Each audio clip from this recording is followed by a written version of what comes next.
ओम सहना भवतु सहनौ भुनक्तु सह वीर्यं करवावहै तेजस्विनावधीतमस्तु विद्विषावहै।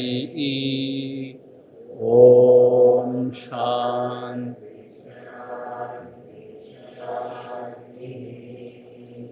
अर्यातीतरसीवर भगवारिसगुगैल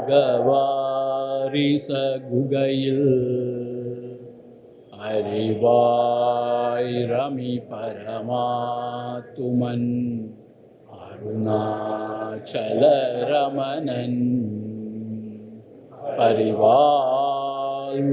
முருகானல பரனார்ந்திடு குகையார்ந்து அறிவாம் விழித்திரவாய் நிசம் அறிவாய் அது வெளியாம் அண்ணாமலையாய் அடியேனை ஆண்ட அன்றே ஆவியுடல் கொண்டாயனக்கோ குறையுண்டோ குறையும் குணமும் நீயல்லால் என்னேனிவற்றை என் உயிரே எண்ணம் எதுவோ அது செய்வாய் கண்ணே உந்தன் கழலினையில் பெருக்கே தருவாயே கண்ணே உந்தன் கழலினையில் காதல் பெருக்கே தருவாயே। ஓம் பத்ரம் கர்ணேபிः शृणुयाम देवाः ओम भद्रं कर्णेभिः शृणुयाम देवाः भद्रं पश्येमाक्षभिर्यजत्राः भद्रं पश्येमाक्षभिर्यजत्राः स्थिरैरङ्गैस्तुष्टुवागंसस्तनूभिः रङ्गैस्तुष्टुवागंसस्तनूभिः व्यशेम देवहितं यदायुः देवहितं यदायुः स्वस्ति न इन्द्रो वृद्धश्रवाः स्वस्ति न इन्द्रो वृद्धश्रवाः स्वस्ति न पूषा विश्ववेदाः पूषा विश्ववेदाः स्वस्ति नस्ताक्ष्यो अरिष्टनेमिः ताक्ष्यो अरिष्टनेमिः स्वस्ति नो बृहस्पतिर्दधातु बृहस्पतिर्दधातु। ओम शांति शांति शांतिः।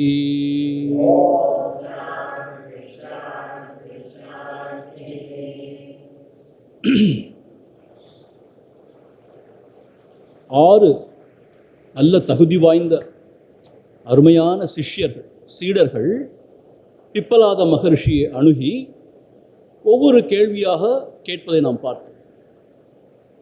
இதுவரை 3 கேள்வி கேட்கப்பட்டது. அதற்கு பிப்பலாத ரிஷியும் அழகாக பதில் சொன்னார். முதல் கேள்வி என்ன கேட்கப்பட்டது? இந்த உலகம் எப்படி தோன்றியது, இது எல்லாம் எங்கிருந்து தோன்றியதுன்னு கேட்டான் முதல் மாணவன். அதுக்கு பிப்பலாத ரிஷி என்ன சொன்னார்? அவர் சொன்னார், முதல்ல அந்த பிரஜாபதி, த கிரியேட்டர் பிரஜாபதி என்ன செஞ்சார்? இங்கே நிறைய உயிர்கள்லாம் பெருக வேண்டும் அப்படிங்கிற ஒரு ஆசையோட முதல்ல பிராணன் ரை அப்படின்னு 2 படைச்சான்னு சொன்னார். குருதேவர் என்ன சொல்றாரு? மேட்டர் அண்ட் த ஸ்பிரிட்ங்கிறார், மேட்டர் அண்ட் எனர்ஜி அப்படிங்கிறார் அவர். அப்படி வந்தது முதல்ல பிராணன் அண்ட் ரை வந்ததுன்னு சொன்னார். அந்த பிராணனை சூரிய தேவனுக்கு ஒப்பாகவும் ரைங்கிறத சந்திரமாக்கு இணையாகவும் சொன்னார்கள்.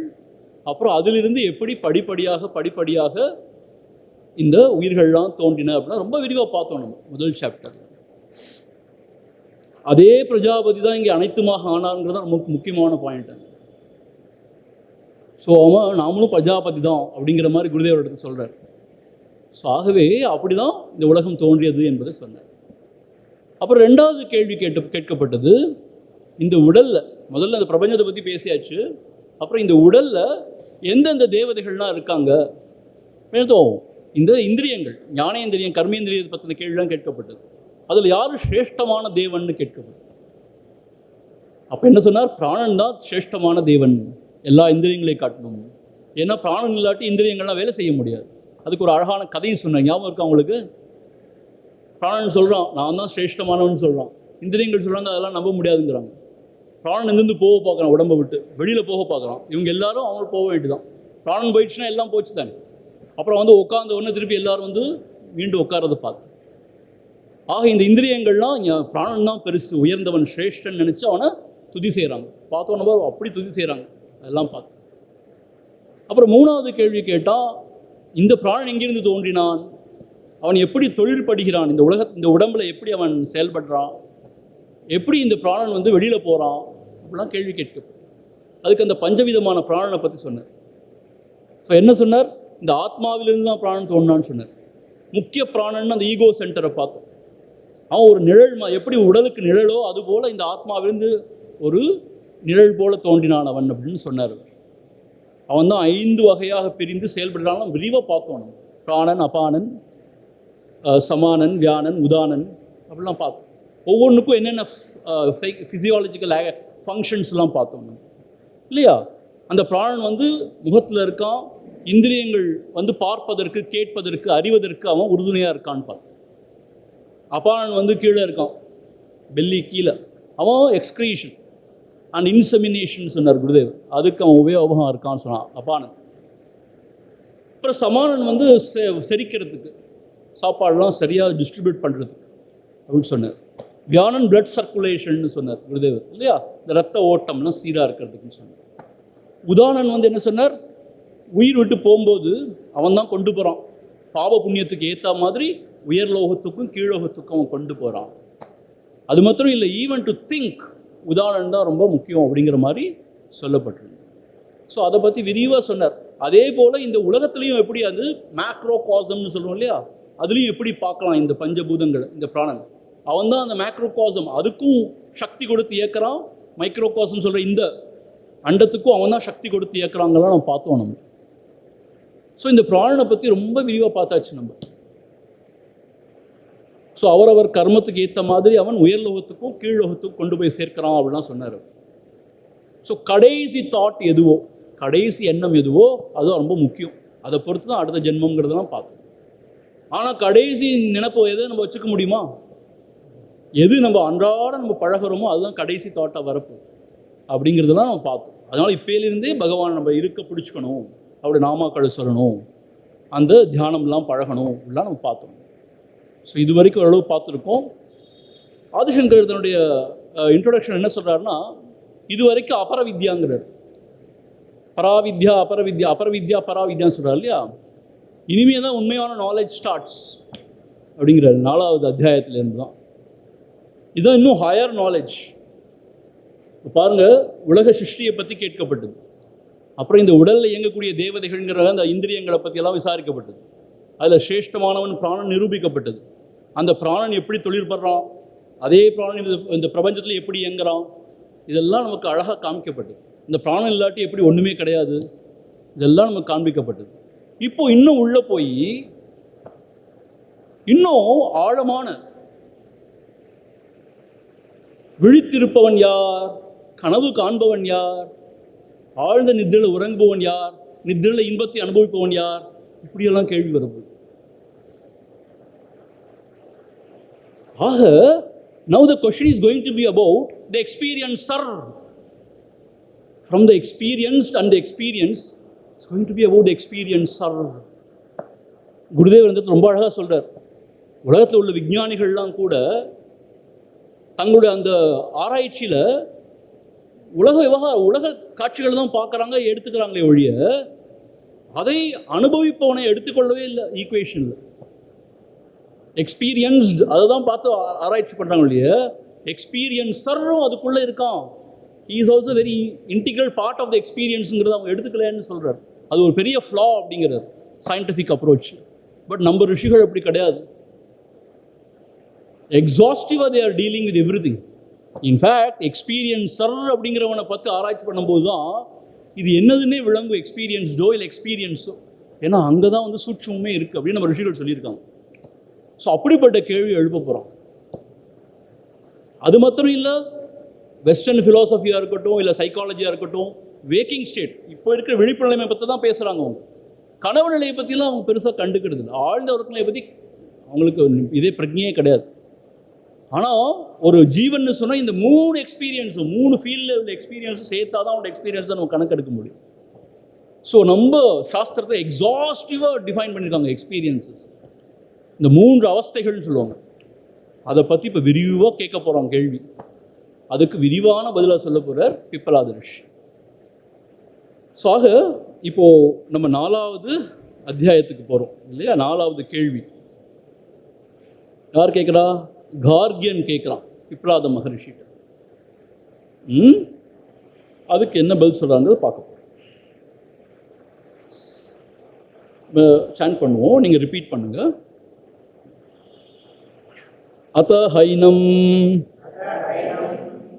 சௌர்யாயனி கார்க்யஹ பப்ரச்ச பகவன் ஏதஸ்மின் புருஷே கானி ஸ்வபந்தி கானி அஸ்மின் ஜாக்ரதி கதர ஏஷ தேவஹ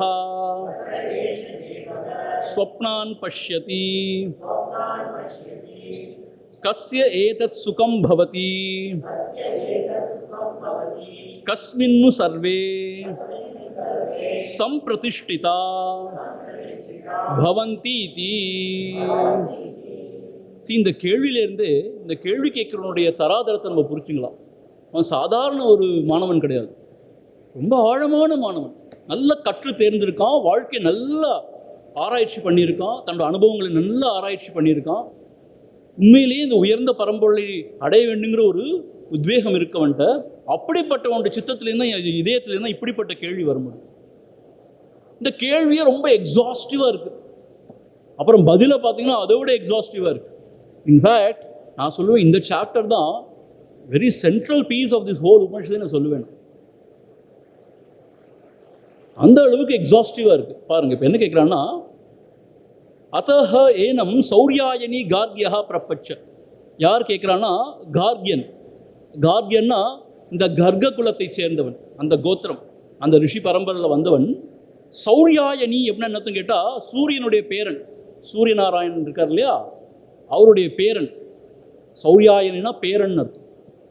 அவனுடைய சூரியநாராயணனுடைய பேரனாகிய அந்த கார்கியன், அதாவது இந்த கர்க அந்த கோத்திரம், அந்த வழி வந்தவன், அந்த பரம்பரையில் வந்தவன், அவன் பப்ரச்ச கேள்வி கேட்குறான். ஸோ 4வது சீடன் கேள்வி கேட்குறான். பப்ரச்சனா கேட்டான். என்ன கேட்டான்? பகவன், ஹே பகவன், ஏதஸ்மின் புருஷே, ஏதஸ்மின்னா இந்த புருஷன் இருக்கானே, புருஷன் அர்த்தம் இந்த ஜீவன். புருஷன்னா புருஷன் ஸ்திரீ கிடையாது, இந்த ஜீவன், இந்த ஜீவன் புருஷன் இருக்கானே.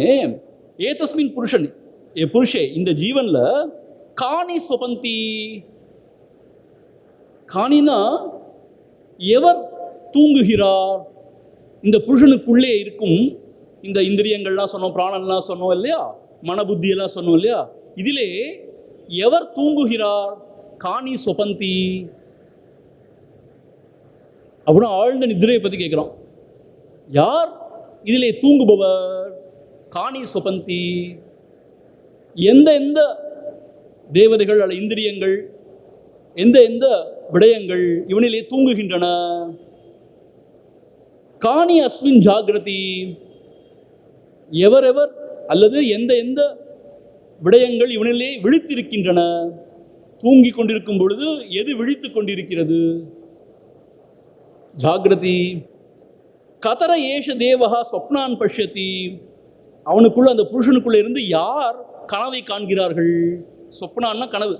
சொப்னான் பஷ்யதி, யார் கனவு காண்கிறார்கள்? எப்படி ஒரு கேள்வி பாருங்க. கஸ்ய ஏதத் சுகம் பவதி. யார் அங்கே ஆனந்தத்தை அனுபவிக்கிறார்கள்?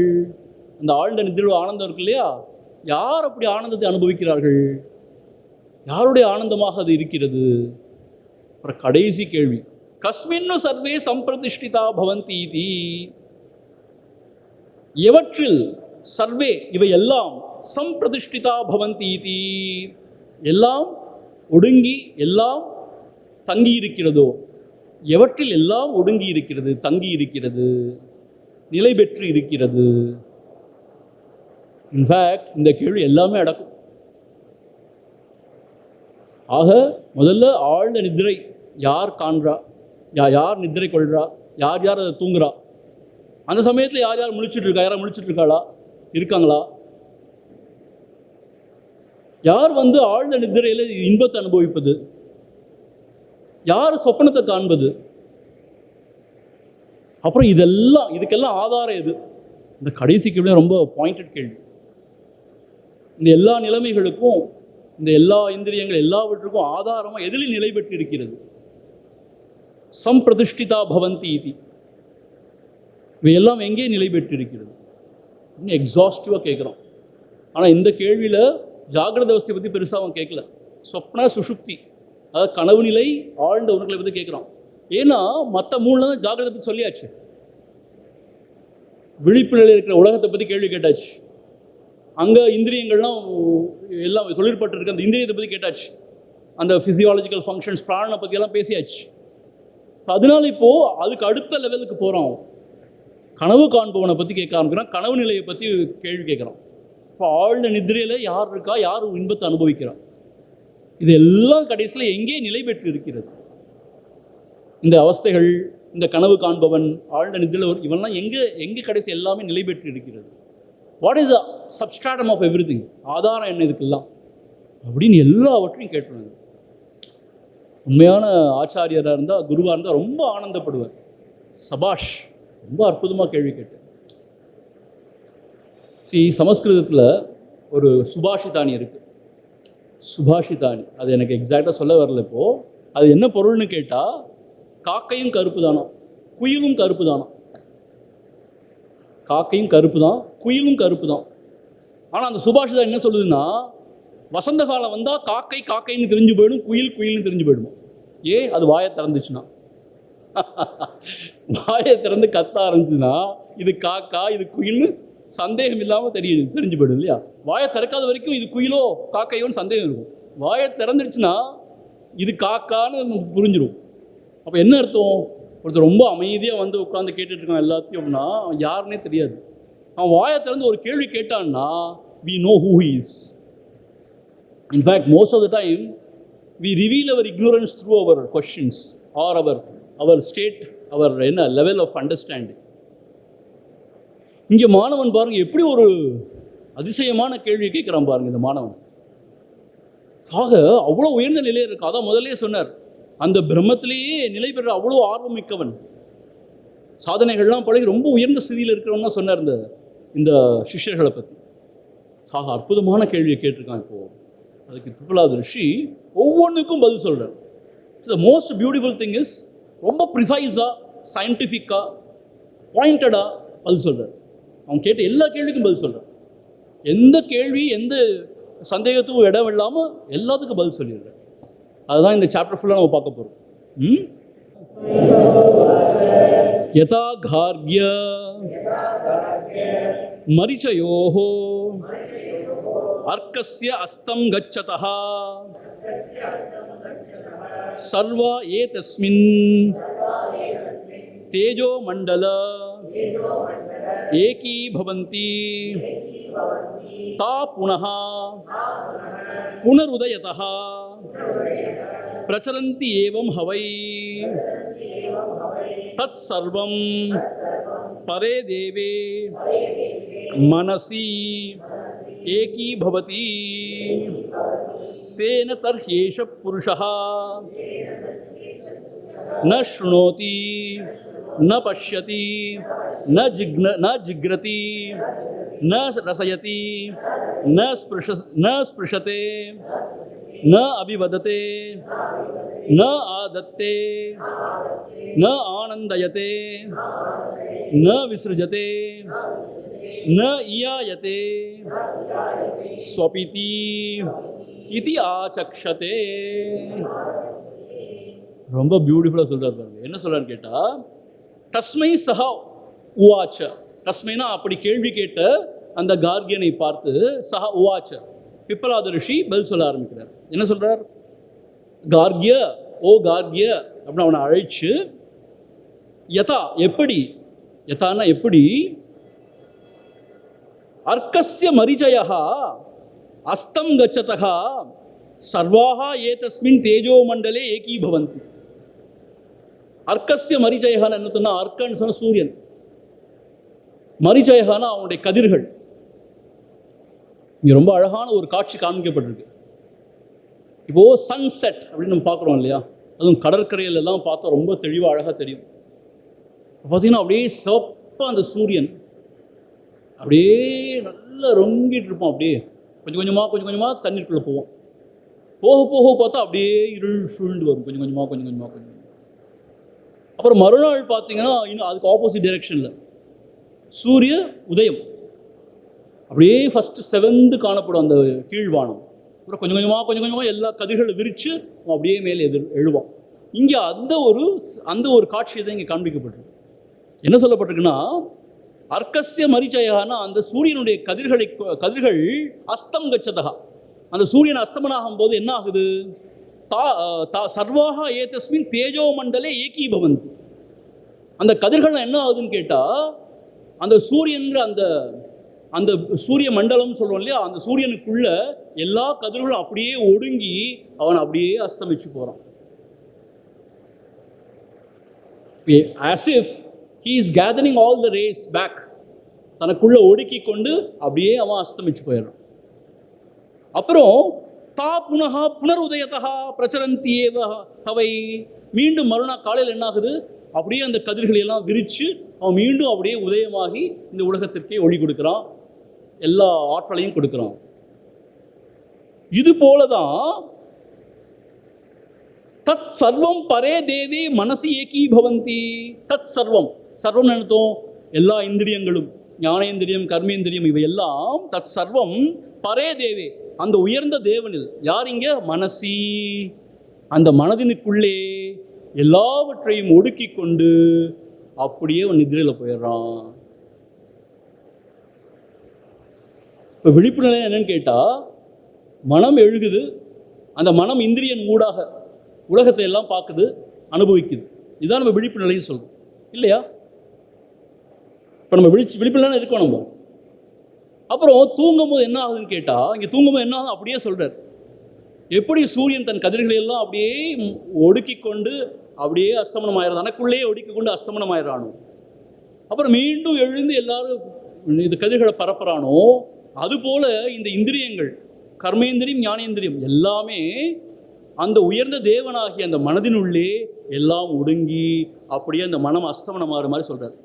இப்போ என்ன அர்த்தம்? கண் இருந்தாலும் கண் எதுவும் பார்க்க முடியாது, காது இருந்தாலும் எதுவும் கேட்க முடியாது. ஏன்? அதெல்லாம் மனசில் ஒடுங்கிடுச்சு. அந்த மனமும் அப்படியே அந்த ஆழ்ந்த நித்திரைன்னு சொல்ல அந்த அஜ்ஞான தமஸில் ஒடுங்கிடுது. ஏகீ பவந்தின்னு அது ஒன்றாகி அதில் ஒடுங்கி அப்போ என்ன ஆயிடுது? இங்க பாருங்க, தேன தர்ஹியேஷ புருஷா ந ஸ்ருணோதி. அப்புறம் அந்த புருஷன் இருக்கானே, அவன் எதையும் கேட்க மாட்டான். ந பஷ்யதி, எதையும் பார்க்க மாட்டான். சில சமயம் கண்ணு அறகுறையா திறந்திருக்கும், ஆனாலும் அவனை போய் ஒன்றும் தெரியாது அவனுக்கு. ந பஷ்யதி, ஏன்? அந்த மனமானது இந்திரியங்கள் வெளியில போல. இந்திரியங்கள்லாம் மனசுல ஒடுங்கி, மனசு உள்ள ஒடுங்கிடுச்சு. ஒடுங்கிடுச்சுன்னு அர்த்தம், அந்த ஏதோ அஜ்ஞானம் இருள்னு சொல்ற இடத்துல அப்படியே ஒடுங்கிடுச்சு சொல்றாங்க. எப்படி சூரியன் வந்து அப்படியே அஸ்தமனம் ஆறானோ அது மாதிரி. ஸோ அப்போ ந ஸ்ருணோதி ந பஷ்யதி, அவன் எதையும் பார்ப்பதில்லை. ந ஜிக்ரதி, எதையும் அவன் முகர்வதில்லை. ந ரசயதி, எதையும் ருசிப்பதில்லை. ந ஸ்பிருஷத்தே, எந்த தொடு உணர்வும் அவனுக்கு கிடையாது. ஆனால் இது கூட நம்ம கொஞ்சம் கேள்வி கேட்கலாம். நைட்டில் ஒரு பல் இப்படி ஊறிச்சுன்னா நம்ம திடீர்னு இருந்துருவோம் இல்லையா? ஆனால் ஆழ்ந்த நிதிரையாக இருக்கும்போது அடித்து போட்ட மாதிரி அப்போ எந்திருக்க மாட்டோம். அப்போ அறகுறையாக தூங்கிட்டு இருக்கோன்னு அர்த்தம். அப்போ மத்தியானம்லாம் தூங்கிட்டு இப்போ நைட்டும் தூங்கணும்னு அர்த்தம். தூக்கம் வராமல் புரண்டு படுத்துட்டு இருக்கணும். ஆக அவன் எதையுமே அவன் அனுபவிக்கிறது இல்லை. ஸோ இந்திரியங்கள் எல்லாம் மனசில் ஒடுங்கி, மனசு ஒடுங்கிடுச்சுன்னு தான் இங்கே காமிக்கிறார். இந்த 5 இந்திரியங்கள் கூட தான் நம்ம உலகத்தை காண்றோம், அறியறோம். அந்த ஞானேந்திரியங்கள்லாம் ஒடுங்கிடுதுங்கிறது இங்கே காமிக்கிறார். அப்புறம் என்ன சொல்றார்? ந அபிவததே, அவன் எதுவும் பேசுவதில்லை. வளர்றான் தூக்கத்தில், அவன் தூங்கலாமா? ஆக்சுவலா ஏதோ கனவு கண்டுட்டு இருக்கான்னு அர்த்தம். ஆழ்ந்த நிதியில் அவன் ஒன்றுமே பேச மாட்டான். அப்படியே தூங்குவான், பாவமாக பரிதாபமாக. விழிப்பு நிலை அந்த அட்டகாசம் பண்ணவனை கூட பார்த்தா கூட நிதிரை கொள்ளும்போது பாவமாக இருக்கும். அப்படியே ஒன்றுமே தெரியாத குழந்தை போல அப்படியே தூங்குவான். ஒன்றும் பேச மாட்டான். ந ஆதத்தே, எதையும் பற்ற மாட்டான் கையால். ந ஆனந்தயத்தே, இந்த புலன்பு சேஷ்டைகள்லாம் அவனுக்கு கிடையாது. அப்போ ஆனந்தத்தை அனுபவிக்கிறது கிடையாது. அந்த புலன்கள் கூட ஆனந்தத்தை அனுபவிக்கிறது கிடையாது.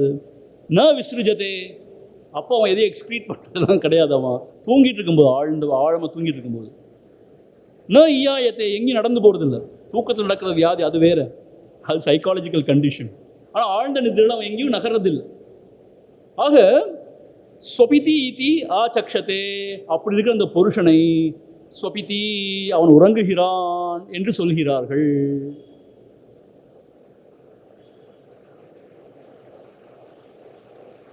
ரொம்ப கிளியரா சொல்லியாச்சு. எப்படி சூரியன் அஸ்தமனாகும் போது அவனோட கதிர்கள்லாம் தனக்குள்ள ஒடுக்கிண்டு அவன் அப்படியே அஸ்தமனம் ஆகிறானோ, அதுபோல இந்த புருஷன் அவனுக்குள்ள, இந்த புருஷனுக்குள்ள இருக்கிற அந்த மனமானது அந்த இந்திரியங்களை எல்லாம் தனக்குள்ள ஒடுக்கி கொண்டு அந்த மனமும் அப்படியே உள்ளே மூழ்கி விடுகிறது. எதில் மூழ்கிறது அது இங்கே சொல்லலை. அது ட்ரெடிஷ்னல் வேதாந்த சாஸ்திரம் சொல்லுவாங்க, அஜ்ஞானம்னு சொல்லுவாங்க. அதில் அப்படியே மூழ்கிடுதும்பாங்க. அஜ்ஞானம் தன்னை அறியாத தன்மை தான் அஜ்ஞானம், வேற ஒன்றும் அஜ்ஞானம் ஒரு சாமான் இல்லைங்க. அதில் அப்படியே மூழ்கிடுன்னு சொல்கிறாங்க. அப்போது அந்த இந்திரிய சேஷ்டைகள்லாம் அவனுக்கு கிடையாது.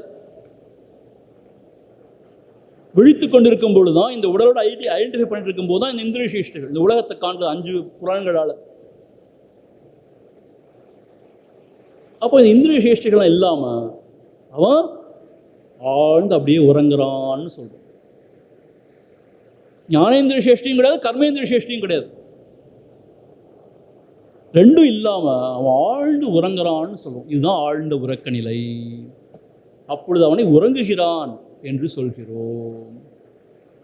ஆச்சா? ரைட். இப்போ அடுத்த கேள்வி, அப்படி உறங்கி கொண்டு இருக்கும்போது யாராவது விழிச்சிட்டு இருக்காங்களா கேட்டானா? இல்லையா? இல்லையா? அந்த கேள்வி அதுதானே. காணி அஸ்மின் ஜாகிரதி, அப்படி அந்த ஆழ்ந்த நிதிரையில் கூட யாராவது விழிச்சிட்டு இருந்தாங்களான்னு கேட்டான். அதுக்கு பதில் சொல்றார் 3வதுல, ரொம்ப அழகான பதில். பிராண அக்னயஹ ஏவ ஏதஸ்மின் புரே ஜாக்ரதி கார்ஹபத்யோஹ கார்ஹபத்யஹ ஹவா ஏஷஹ அபானோ வியானோ அன்வாஹார்ய பச்சனஹ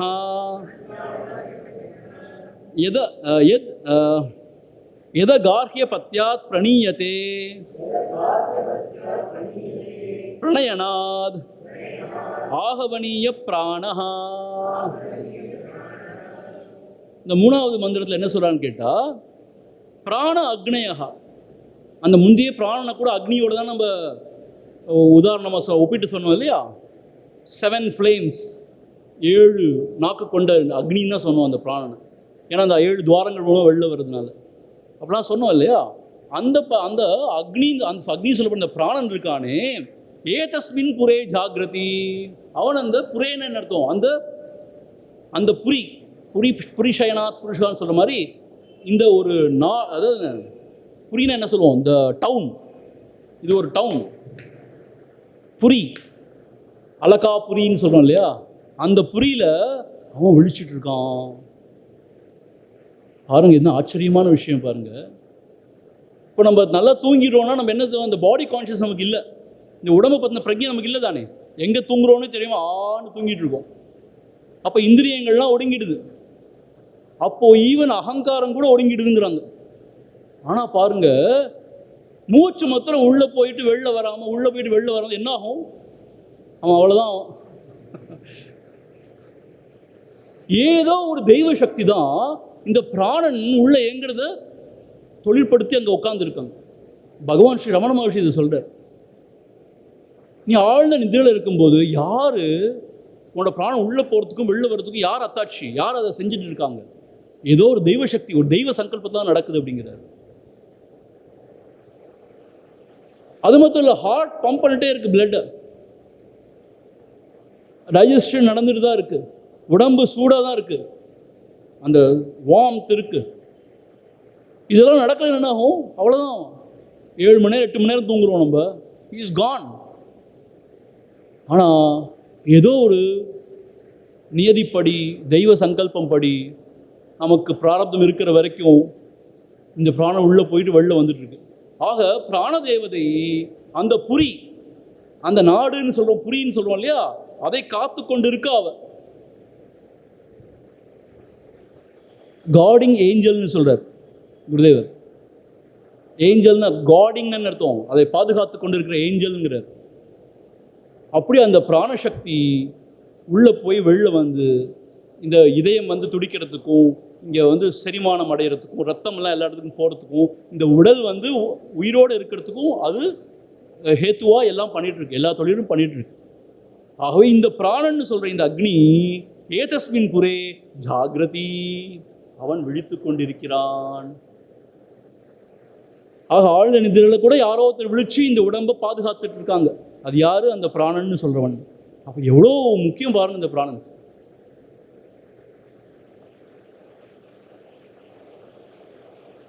அப்படிப்பட்ட பிராணன் பஞ்ச பிராணனா சொன்னோம் இல்லையா, 5 வகையான பிராணனா. இப்போ என்ன செய்கிறாருன்னா, இந்த செய்யுளை கொஞ்சம் புரிஞ்சுக்கிறது கொஞ்சம் கஷ்டமாக இருக்கும். ஏன்னு கேட்டால், அந்த காலத்தில் இந்த யாக யஜ்ஞாதிகள்லாம் பண்ணாங்க இல்லையா, அந்த ரிஷிகள்லாம் சேர்ந்து பெரிய ஹோமம், இந்த ஹவன் அப்படின்னு சொல்லுவாங்க இல்லையா, யாக யஜ்ஞாதிகள்லாம் பண்ணாங்க இல்லையா. அந்த காலத்தில் அந்த யாக யஜ்ஞாதிகளில் உள்ள சில என்ன சொல்கிறது, பழக்க வழக்கங்கள், அங்கே உள்ள சில விடயங்களை எல்லாம் ஒப்பிட்டு இந்த பஞ்ச பிராணனை இப்போ சொல்ல போகிறார். இப்போ நாம் வந்து யாக யஜ்ஞங்களே பெருசாக பார்க்கறது இல்லை, எங்கேயோ நடக்குது, ஐயர்மார்கள்லாம் சூழ்ந்து நம்மளை எதையுமே பார்க்க விடாமல் என்னமோலாம் நடக்கும் நம்ம பார்த்துட்ருப்போம். அங்கே பயங்கரமாக பாட்டு போட்டுட்ருப்போம், இங்கே ஏதோ கூத்து நடந்துகிட்ருக்கோம், அன்னதானம் நடந்துகிட்ருக்கோம், இங்கே என்னமோ மந்திரம் போன இதுதான் நமக்கு தெரியும். நமக்கு முந்தைய காலத்தில் வீட்டிலேயே அக்னிஹோத்ரின்னு வீட்டிலேயே நிறைய யாகங்கள்லாம் பண்ணிட்டு இருந்தாங்க பிராமணர்கள்லாம். இப்போ அதெல்லாம் நம்ம பார்க்காத, நமக்கு இதெல்லாம் நிறையவே புரியாது நமக்கு. ஆனால் அந்த காலத்தில் உள்ள மாணவனுக்கு இதெல்லாம் ஒன்றுமே ப்ராப்ளமெல்லாம் புரியுமா அவனுக்கு. ஆனால் இங்கே என்ன சொல்கிறான்னு கேட்டால், இந்த 5 பிராணனும் அந்த யாக யஜ்ஞாதிகளில் இருக்கிற அந்த அக்னி, அதை செய்யும் எஜமானன், அந்த என்ன சொல்கிறது செய்து வைக்கிற புரோகிதர், அதுக்கெல்லாம் ஒப்பிட்டு இங்கே சொல்கிறாருங்க. ஸோ இதை கொஞ்சம் நம்ம ஜாகிரதையாக கேட்டால் நமக்கு விளங்கும். ஏன்னா நமக்கு அதில் பரிச்சயம் இல்லாதனால நமக்கு விளங்குது. இப்போ என்ன சொல்கிறாருன்னா, கார்கபத்யா ஹவா ஏஷ அபானஹா. அபானன்னு சொல்லுவோம் இல்லையா, ஒரு வாயு, பிராண அபானன்னு சொல்கிறோமே, இந்த எக்ஸ்க்ரீஷனுக்கு எது வந்து இதாக இருக்கும் வெளியேற்றத்துக்கு, அந்த அபானன்னு சொல்கிறோம் இல்லையா, அதை இங்கே எதோட ஒப்பிட்டு சொல்லியிருக்காருன்னு கேட்டால், கார்கபத்யா ஹவா ஏஷா அபானஹா. கார்கபத்தியன்னு ஒரு அக்னி வளர்ப்பாங்களாம் அந்த காலத்தில். இந்த அந்தணர்கள் தங்களோட வீடுகளில் ஒரு கார்கபத்தியம்னு ஒரு அக்னினா அது ஒரு ஃபயர். அது என்னன்னு கேட்டால், அன்றாடம் ஒரு இடத்துல அதை வச்சுருப்பாங்களாம், அது வீட்டில் அதை அணையவே விட மாட்டாங்க. The main source of all fire. இன்னைக்கு கூட சில பேர் வீட்டில் சில அந்தணர்கள் நித்திய அக்னிஹோத்திரின்னு சொல்லுவாங்க. அன்றாட அக்னிஹோத்திரம்லாம் பண்ணுறவங்க இருக்காங்க. அக்னிஹோத்திரங்கிற ஒரு அன்றாடம் பண்ண வேண்டிய ஒரு கடமை, அது செய்கிறவங்கன்னு இருக்காங்க. ஸோ இந்த கார்கபத்தியம் அப்படிங்கிற அந்த அக்னி என்னன்னு கேட்டால், எப்பயுமே அது வீட்டில் ஒரு இடத்துல இருந்துகிட்டே இருக்கும். அது இப்போது யாக யக்ஞாதிகள் பண்ண போகிறாங்கன்னா, அங்கேருந்து அந்த அக்னிலேருந்து இன்னும் கொஞ்சம் அதுலேருந்து அது சோர்ஸ் அதுலேருந்து எடுத்துகிட்டு வந்து அந்த அக்னியை வளர்த்து அதில் யாக யக்ஞாதிகள்லாம் பண்ணுவாங்க. அதை அணையாமல் பார்த்துப்பாங்க, எப்பயும் கனன்று கொண்டே இருக்கும். அதுக்கு எல்லாம் பண்ணுவாங்க, என்னெல்லாம் பண்ணணுமோ பண்ணி அது இருந்துகிட்டே இருக்கும் வீட்டில். அதுக்கு பேர் கார்கபத்னன்னு சொல்கிறாருங்க, கார்கபத்தியகான்னு சொல்கிறார். ஸோ அதை வந்து அபானனோட இங்கே ஒப்பிடுறார். கார்கபத்னி அபானன் வந்து கார்கபத்னி அக்னியோட சொல்லலாம்.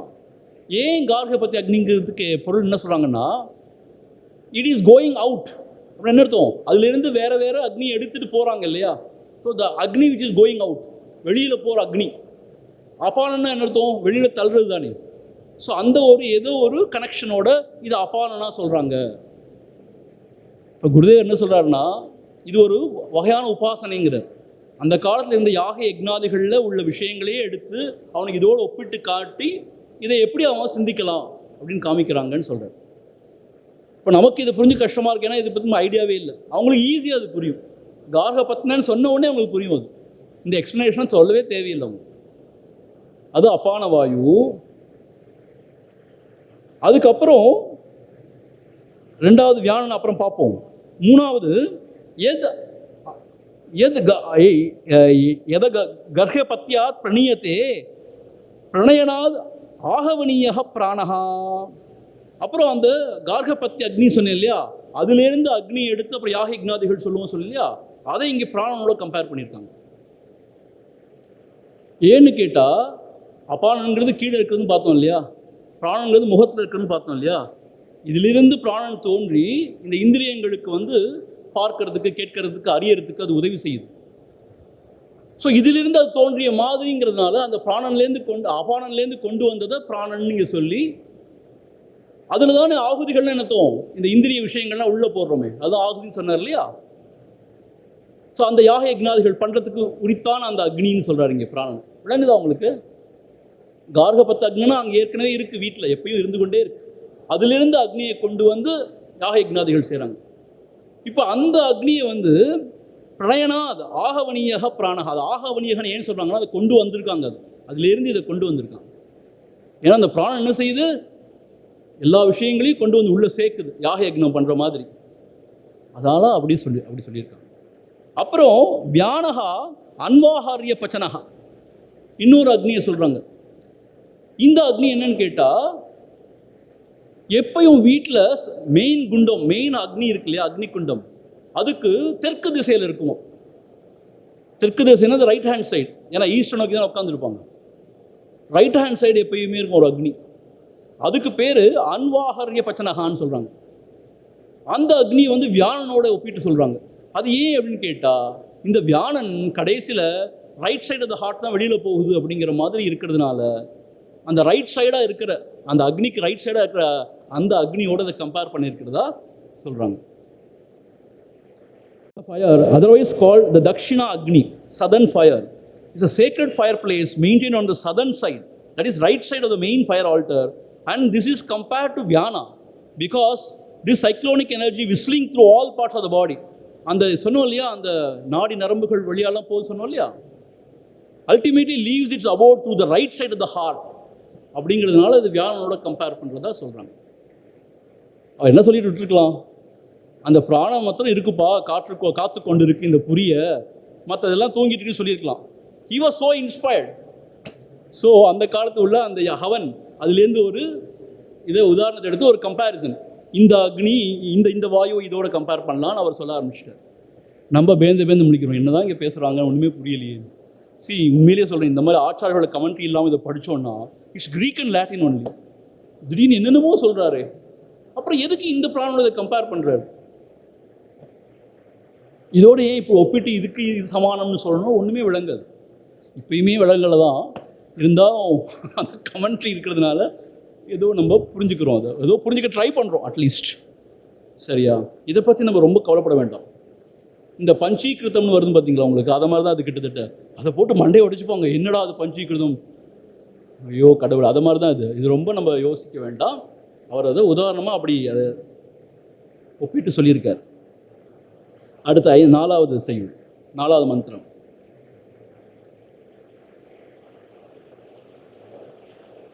யத் உச்வாச நிஸ்வாசௌ ஏதௌ ஆஹுதி சமம் நயதி இதி சஸ்ஸமானஹ மனோஹவாவ யஜமானஹ இஷ்டபலம் ஏவ உதானஹ ச ஏனம் யஜமானம் அஹரஹர் பிரம்ம கமயதி. இங்கே இன்னும் என்ன சொல்கிறாருன்னா, 3 சொல்லியாச்சு. இப்போ முதல்ல அப்பானன்னு சொன்னார், அது கார்க பத்திய அக்னின்னு சொன்னார், எப்பயுமே இருந்துட்டு இருக்குன்னு சொன்னார். அதிலிருந்து வெளியில் எடுக்கிறதுனால அப்படிங்கிறதா அது அப்பானோட கம்பேர் பண்ணாத சொன்னோம். அதுக்கு அடுத்து பிராணன், அதிலிருந்து எடுத்த அக்னி, அதில் தான் யாக யக்ஞாதிகள்லாம் பண்ணுறாங்க. ஸோ இந்த இந்திரியன்கள் புலன்கள்லாம் அது யக்னம் பண்ணிட்டு இருக்கிற மாதிரி, அது பிராணன்னு சொன்னோம். அப்புறம் வியாழனோட என்ன சொன்னோம், இன்னொரு அக்னியை சொன்னோம், அது வந்து சதர்ன் சைடில் இருக்கிற அக்னி, தெற்கு திசையை நோக்கி இருக்கிற அக்னியை சொன்னோம். இப்போ அடுத்து சமான உதாரணத்தை பற்றி பேசணும், அதை பற்றி இங்கே சொல்கிறாருங்க. இங்கே என்ன சொல்கிறாருன்னா, எது உச்வாச நிஸ்வாசௌ ஏதௌ ஆகுதி சமம் நயதி இது சமானஹா. இங்கே சமானம் எதோட கம்பேர் பண்ணுறான்னு கேட்டால், இந்த யாக யக்ஞாதிகள் செய்கிற இந்த புரோஹிதர்கள் இருக்காங்க இல்லையா, அவங்களுக்கு ஹோத்திரன்னு சொல்லுவாங்க டெக்னிக்கலாக, அவங்களோட கம்பேர் பண்ணுறார். ஏன் அப்படின்னு கேட்டால், ஏன் அப்படி கம்பேர் பண்ணுறாங்க, இந்த சமானனை வந்து ஏன் அந்த அந்த யாக யக்ஞங்கள் செய்கிற அந்த புரோஹிதர்களோட ஏன் கம்பேர் பண்ணுறாங்கன்னு கேட்டால், இந்த புரோஹிதர்கள் என்ன செய்கிறாங்க, அந்த ஆகுதியை கொடுக்குறாங்க இல்லையா, ஆகுதியை கொடுக்குறாங்க. அது 2 வகையான ஆகுதி இருக்கும், அதை சமமாக கொடுக்குறாங்களாம் அவங்க உட்காந்து அந்த யாக யக்னசாலையில் உட்காந்து. இப்போ இங்கேயும் இது உஷ்வாச நிஸ்வாசம், இன்ஹலேஷன் எக்ஸலேஷன் சொல்கிறோம் இல்லையா, அது நடந்துகிட்டே இருக்குது. அதுதான் என்ன செய்யுது, உள்ளே போய் நம்மளோட சாப்பிட்ட சாப்பாடுலாம் செரித்து எல்லா இடத்துக்கும் கொடுத்துட்ருக்கு. அதானே சமானம்னு சொல்கிறோம் இல்லையா. ஸோ இந்த சமானம் எல்லாத்துக்கும் சரியாக டிஸ்ட்ரிபியூட் பண்ணிகிட்ருக்கு கொடுத்த ஆகுதியை. ஸோ இந்த புரோஹிதர்கள் உட்காந்து ஆகுதியை சரியான வகையில் டிஸ்ட்ரிபியூட் பண்ணி எல்லாம் சரியாக செஞ்சுருக்கிறதுனால இந்த சமானனை இந்த புரோஹிதர்களுக்கு ஒப்பிடலாம். சமானன் யார், புரோஹிதர்கள் இங்கே. ஸோ இந்த யாக யக்ஞத்தை செய்கிற எஜமானன் யார் அப்படின்னு கேட்டால், மனோகவாவ எஜமானஹா, மனம்னு சொல்கிற அந்த தேவன் தான் எஜமானன். ஏன், அவன் தான் இதுக்கு எல்லாத்துக்கும் பின்னாடி இருந்து எல்லாத்தையும் செய்ய வைக்கிறான். ஒரு எஜமானன் அர்த்தம், சாமான்லாம் வாங்கி கொடுத்து தட்சிணை எல்லாம் கொடுத்து சரியாக நடக்குதான்னு பார்த்து செய்கிறோம் தானே எஜமானன்.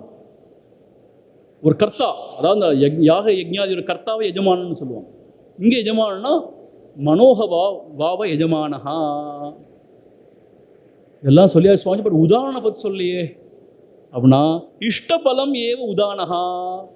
எதுக்காக யாக யக்ஞாதிகள் பண்ணுறோம், ஒரு பலனை வேண்டி, சொர்க்கத்துக்கு போகணும்னு அந்த காலத்தில் பண்ணாங்க சிலது இல்லையா, இல்லை புத்திர காமேஷ்டியாகும், குழந்தை பிறக்கணும் அப்படிங்கிற மாதிரி.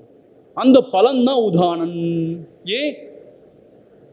அந்த பலன் என்ன, எங்கேயோ கொண்டு போய் சேர்க்குது அவனை. இந்த உதாரணம் எங்கேயோ கொண்டு போய் சேர்க்குது தானே அவனை. இது எங்கே கொண்டு போய் சேர்க்குது, ச ஏனம் யஜமானம் அகரகர் பிரம்ம கமயதி. அகரகர்னு ஒவ்வொரு நாளும் அவன் ஆழ்ந்த நிதியில் இருக்கும்போது அவனை பிரம்மத்திலுமே கொண்டு போய் சேர்க்கிறதாம். பிரேதம் இங்கே பிரம்மம்னா பிரம்மம் இல்லை, ஒரு வகையான ஆழ்ந்த அமைதியில் கொண்டு போய் சேர்க்குது.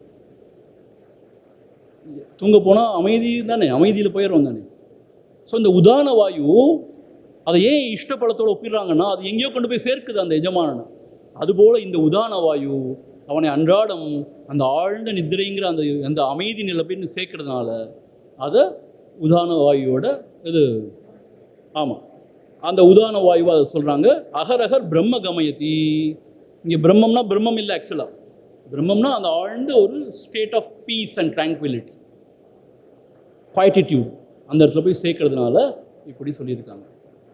சரி, ஸோ இதை வச்சு நாங்கள் என்ன செய்யணும் இந்த இன்ஃபர்மேஷனை வச்சு அப்படின்னு கேட்டால், he was so inspired. இந்த பிராணன் தான் இருந்து இதை பாதுகாத்து கொண்டு இருக்கான்னு சொன்ன உடனே so inspire, so is giving sort of என்ன சொல்றது, ஒரு பிக்சர்.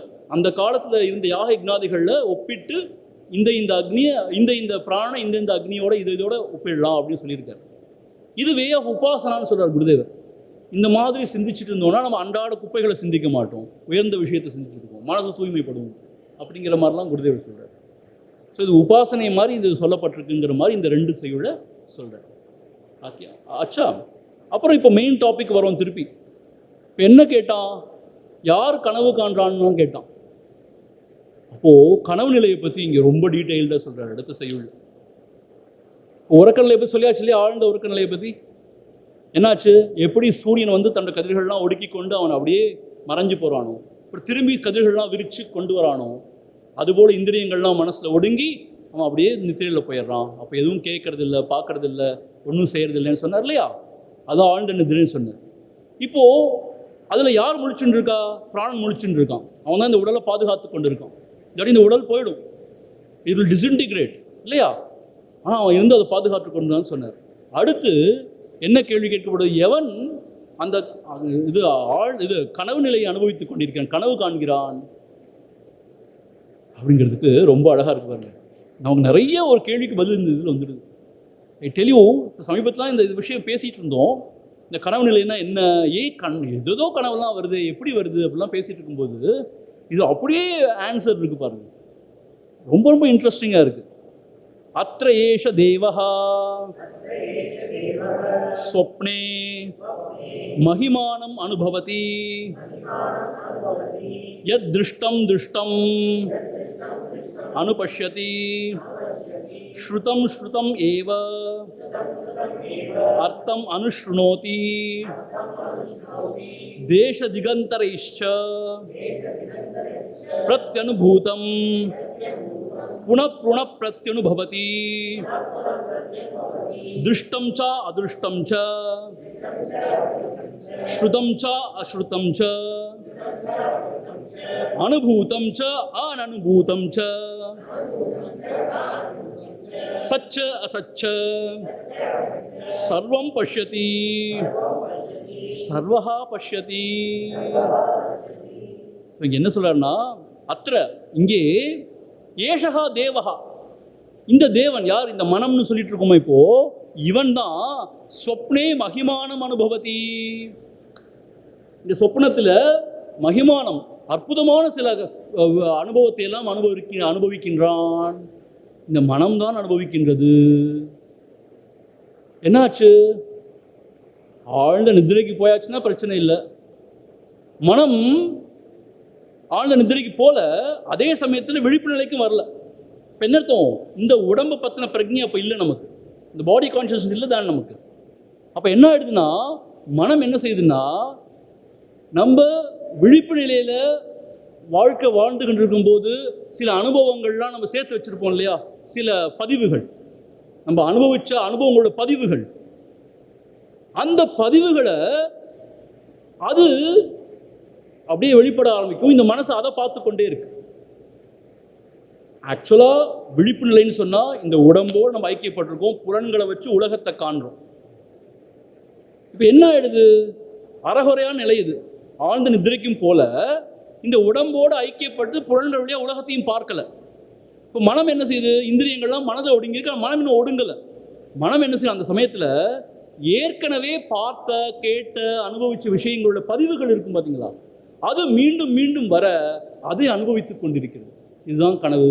அதான் இங்கே சொல்றார். என்ன சொல்றாருன்னா, யத் திருஷ்டம் திருஷ்டம் அனுபஷ்யதி, எதையெல்லாம் பார்த்ததோ அதை மீண்டும் பார்க்கிறது.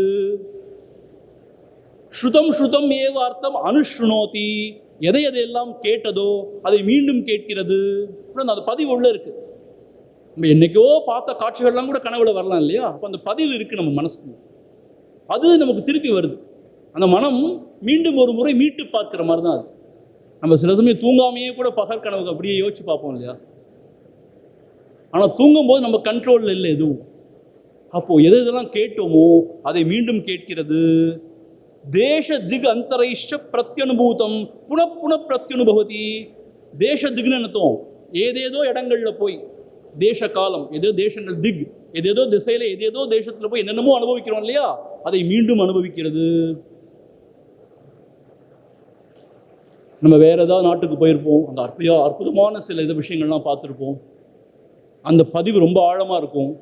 தூங்கிட்டு இருப்போம், திருப்பி அங்க போன மாதிரி இருக்கும் இல்லையா? அதை மீண்டும் அனுபவிக்கிறது அப்படின்னு சொல்றாரு. சொல்லிட்டு அப்ப என்ன சொல்றாரு தெரியுமா? அப்புறம் சொல்றாரு, அது மாத்திரம் இல்ல, திருஷ்டம் ச அதிருஷ்டம் ச, பார்த்தது பார்க்காததையும் திருப்பி பார்க்க முடியும். அதனால என்னப்பா இது? ஆமா, ஸ்ருதம் ச அஸ்ருதம் ச, கேட்டது கேட்காததை கூட கேட்க முடியும் திருப்பி. அனுபூதம் ச அனனுபூதம் ச, அனுபவித்தது அனுபவிக்காததை கூட மீண்டும் பார்க்க முடியும். அது சச்ச அசச்ச, உண்மைன்னு இந்த உலகத்தில் இருக்கிறது பொய் மாதிரி, கற்பனை மாதிரி, அர்த்தமே இல்லாதது, அதை கூட மீண்டும் பார்க்க முடியும். சர்வம் பஷ்யதி, எல்லாவற்றையும் மனம் பார்க்கிறது. மனம்தான் பார்க்கிறது. அதாவது உடம்போட தொடர்பு இல்லை, இந்திரியங்களோட தொடர்பு இல்லை, அதெல்லாம் ஒடுங்கிடுச்சு சொல்லிட்டோம் இல்லையா மனசுல. ஆனா மனசு ஒடுங்கலை இன்னும். ஏற்கனவே உண்டான அனுபவம் இருக்கு இல்லையா இந்த விழிப்பு நிலையில, அதோட பதிவுகளை மீண்டும் மீட்டு பார்க்கிறது. எதெல்லாம் பார்த்ததோ அதை மீண்டும் பார்க்கிறது, கேட்கிறதோ அது மீண்டும் கேட்கிறது, அனுபவிச்சதோ மீண்டும் அனுபவிக்கும். பார்க்கறது பார்க்காததை கூட அனுபவிக்கும், கேட்கறது கேட்காதது கூட அனுபவிக்கும். எப்படிப்பா இதுன்னு கேட்டா, அதுதான் மனதோட சர்வ வல்லமை. அது மாத்திரம் இதுக்கு இன்னொரு ஒரு காரணமும் நம்ம சொல்லலாம்.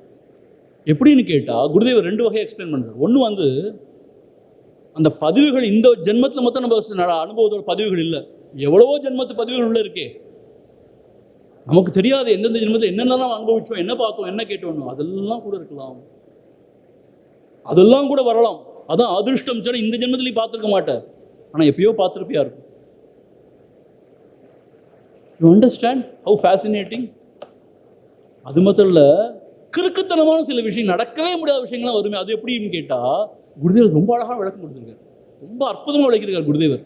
குருதேவர் என்ன சொல்கிறாருன்னா, ஒரு யானை பூட்ஸ் காலோட மஃப்ளர்லாம் கட்டிக்கிட்டு டயங் டயங்னு வர மாதிரி சில சமயம் பார்க்கலாம் கனவுல. எங்கேயாவது யானை பூட்ஸ் போட்டு மஃப்ளர் கட்டு வர முடியுமா உலகத்தில்? என்ன, வர முடியாது. அப்புறம் எப்படி அதை பார்க்குறோம்? அவர் என்ன சொல்கிறான்னு கேட்டால், நீ உலகத்தில் யானையை பார்த்துருப்ப, டக்குன்னு ஒரு செகண்ட் பக்கத்தில் எவனா பூட்ஸ் போட்டு மஃப்ளர் கட்டு வரும்னு பார்த்துருப்ப, அது சப்கான்ஷியஸ் மைண்டில் பதிஞ்சிருக்கும் உனக்கு. அதையும் அசோசியேட் பண்ணி it can create a new thing அப்படிங்கிறாரு. சி, அந்த பதிவுன்னு எப்படின்னு கேட்டால் அசோசியேஷன் கூட இருக்குது. ஆழ்ந்த மனசில் நினச்சிருப்ப, நீ ஒருத்தன் யானையை பார்த்துருப்ப, ஒருத்தன் பூட்ஸ் காலோட மஃப்ளர் கட்டு வர்றதை பார்த்துருப்ப, ஒரு செகண்டோ அப்போ நீ உனக்கே தெரியாமல் நினச்சிருப்ப இந்த யானை மஃப்ளர் கட்டை எப்படி இருக்கணும், சும்மா உங்களுக்கே மறந்து போயிருக்கும். அதெல்லாம் ஒரு செகண்ட் தான் கிராஸ் ஆகிருக்கலாம், இல்லை ஆழ்ந்த மனசில் அது இருந்துருக்கலாம். அது இதுவும் இதுவும் உடனே இருந்ததுனால, பதிவு இருந்ததுனால இது எல்லாம் குழப்பி எல்லாத்தையும் மிக்ஸ் பண்ணி you can come out something unreal also. So கனவுங்கிறது நம்ம ஜாகிரத அவஸ்தையில் அனுபவித்த விஷயங்களோட பதிவுகளை தான் மீண்டும் கனவுல பார்க்குறது. ஸோ இப்போ கனவுகள் வந்து ரொம்ப ஆரோக்கியமானதாக, ரொம்ப தெய்வீகமான வந்தால் நம்ம பதிவுகள் நல்லா இருக்குன்னு அர்த்தம். கனவுகள் ரொம்ப கன்றாவியாக வந்தால் நம்ம பதிவுகள் ரொம்ப மோசமாக இருக்குன்னு அர்த்தம். ஸோ நம்ம எவ்வளோ நல்லவனாக உத்தமனாக நடித்தாலும் நம்ம கனவுகள் நம்ம சொல்லிக் கொடுத்தோம் நம்ம யாருன்னு. சில பேர் கனவே வராதோ ஞாபகம் இருக்காதோ, அதுவும் இன்னொரு விஷயம் இருக்குது. சில சமயம் கனவுலாம் மறந்து போயிடும், ஞாபகமே இருக்காது. ஸோ கனவு அப்படி ஒரு விஷயம். அது மாத்திரம் இல்லை, இன்னொன்று சொல்கிறார், சர்வஹா பஷ்யதி. என்ன தோணு கேட்டது, கனவுல எல்லாவற்றையும் பார்க்கிறது, எல்லாமாகவும் இருக்கிறது. அந்த மனதே தான் அப்படிதானே. இப்போ என்ன ஆயிடுச்சு, உடம்போடு ஐக்கியப்படலை, உடம்பை பற்றின ஞாபகம் இல்லை, புலன்கள் வழியாக வெளி உலகத்தை பார்க்கல, ஏற்கனவே பதிவுகள் இருக்குது. என்ன ஆகுது, கனவுல ஒரு காட்டுக்குள்ள நடந்து போயிட்டு இருக்கீங்க, திடீர்னு ஒரு புலி உங்களை துரத்துது, ஓடுறீங்க பயங்கரமா. அப்போ ஏதோ ஒன்று ஹான்னு எழுந்துடுறீங்க அப்படி அந்த பயத்தில். இதெல்லாம் கனவு. ஆனால் என்ன இருந்துச்சு, மனம் மாத்திரம்தான் அங்கே இயங்கி கொண்டிருந்தது. அங்கே புலியா வந்தது யாரு, மனம்தான். ஓடினவன் யாரு, நான் ஓடினேன்னு நினச்சவன் நான் யாரு, மனம்தான். அங்கே போய் எங்கேயோ உளறோமே அதில் பாதாள கிணத்துக்குள்ள, அந்த கிணறு என்னது, மனம்தான். அந்த காடு மனம்தான். ஸோ மனமே தான் அனைத்துமா ஆயிருக்கு. அப்போ தெரியாது நமக்கு, பேதங்கள் தான் தெரியும் நமக்கு, எதோ வேற வேறையா இருக்குன்னு. ஆனால் எந்திருந்த போது தான் இது மனதோடைய விளையாட்டு தான் தெரியும். ஆனால் மனமே தான் அனைத்துமா ஆகி எல்லாத்தையும் பார்த்து கொண்டு இருக்கு. அதே போலதான் இப்போ கூட மனம்தான் அனைத்துமாகி எல்லாவற்றையும் பார்த்து கொண்டிருக்கிறதுன்னு மாண்டூக்கிய காரிக்கா சொல்லுது. அதனால தான் கனவு நிலைக்கும் ஜாகிரத அவஸ்தைக்கும் வித்தியாசமே இல்லைன்னு சொல்லுது மாண்டூக்கிய காரிக்கா. நம்ம அடுத்து மாண்டூக்கிய காரிக்கா தான் பார்க்க போகிறோம். கனவு நிலைக்கும் விழிப்பு நிலைக்கும் வித்தியாசமே கிடையாதுன்னு சொல்லுது அந்த உபனிஷத்.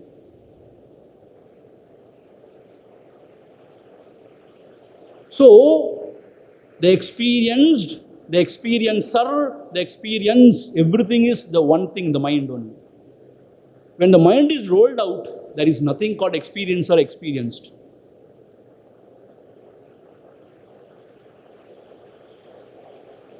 ஸோ ஆக கனவு நிலையில் என்ன ஆகுதுன்னு கேட்டால் மனம்தான்.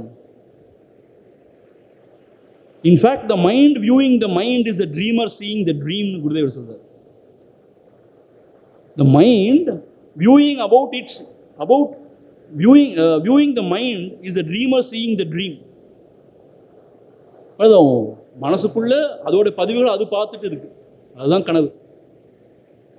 So the dreamer is seeing the dream அப்படின்னு சொல்றாருங்க. ஆனால் அது விசேஷம் என்னன்னு கேட்டால் அந்த மனமே தான் அங்கே உள்ள ஸ்தாவர ஜங்கம்னு சொல்லுவோம், அசைகிற அசையாத எல்லாமாகவும் காட்சி அளித்தது. அனுபவிப்பவனாகிய நானாகவும் அங்கே காட்சி கொடுத்தது மனசு தான். அனுபவிக்கப்படும் பொருளாகவும் அனுபவமாகவும் வேர்த்து கொட்டது எல்லாமே மனசோடைய ஒரு பிரதிபலிப்பு தான். அது கடைசி எழுந்து பார்த்தா சி இதெல்லாம் பொய் கற்பனை, மனசோடைய ஒரு கற்பனை அப்படின்னு சொல்லிடுவோம் நம்ம. ஆனால் அனுபவிக்கும் போது அப்பா பயங்கர ரியலாக இருக்கு.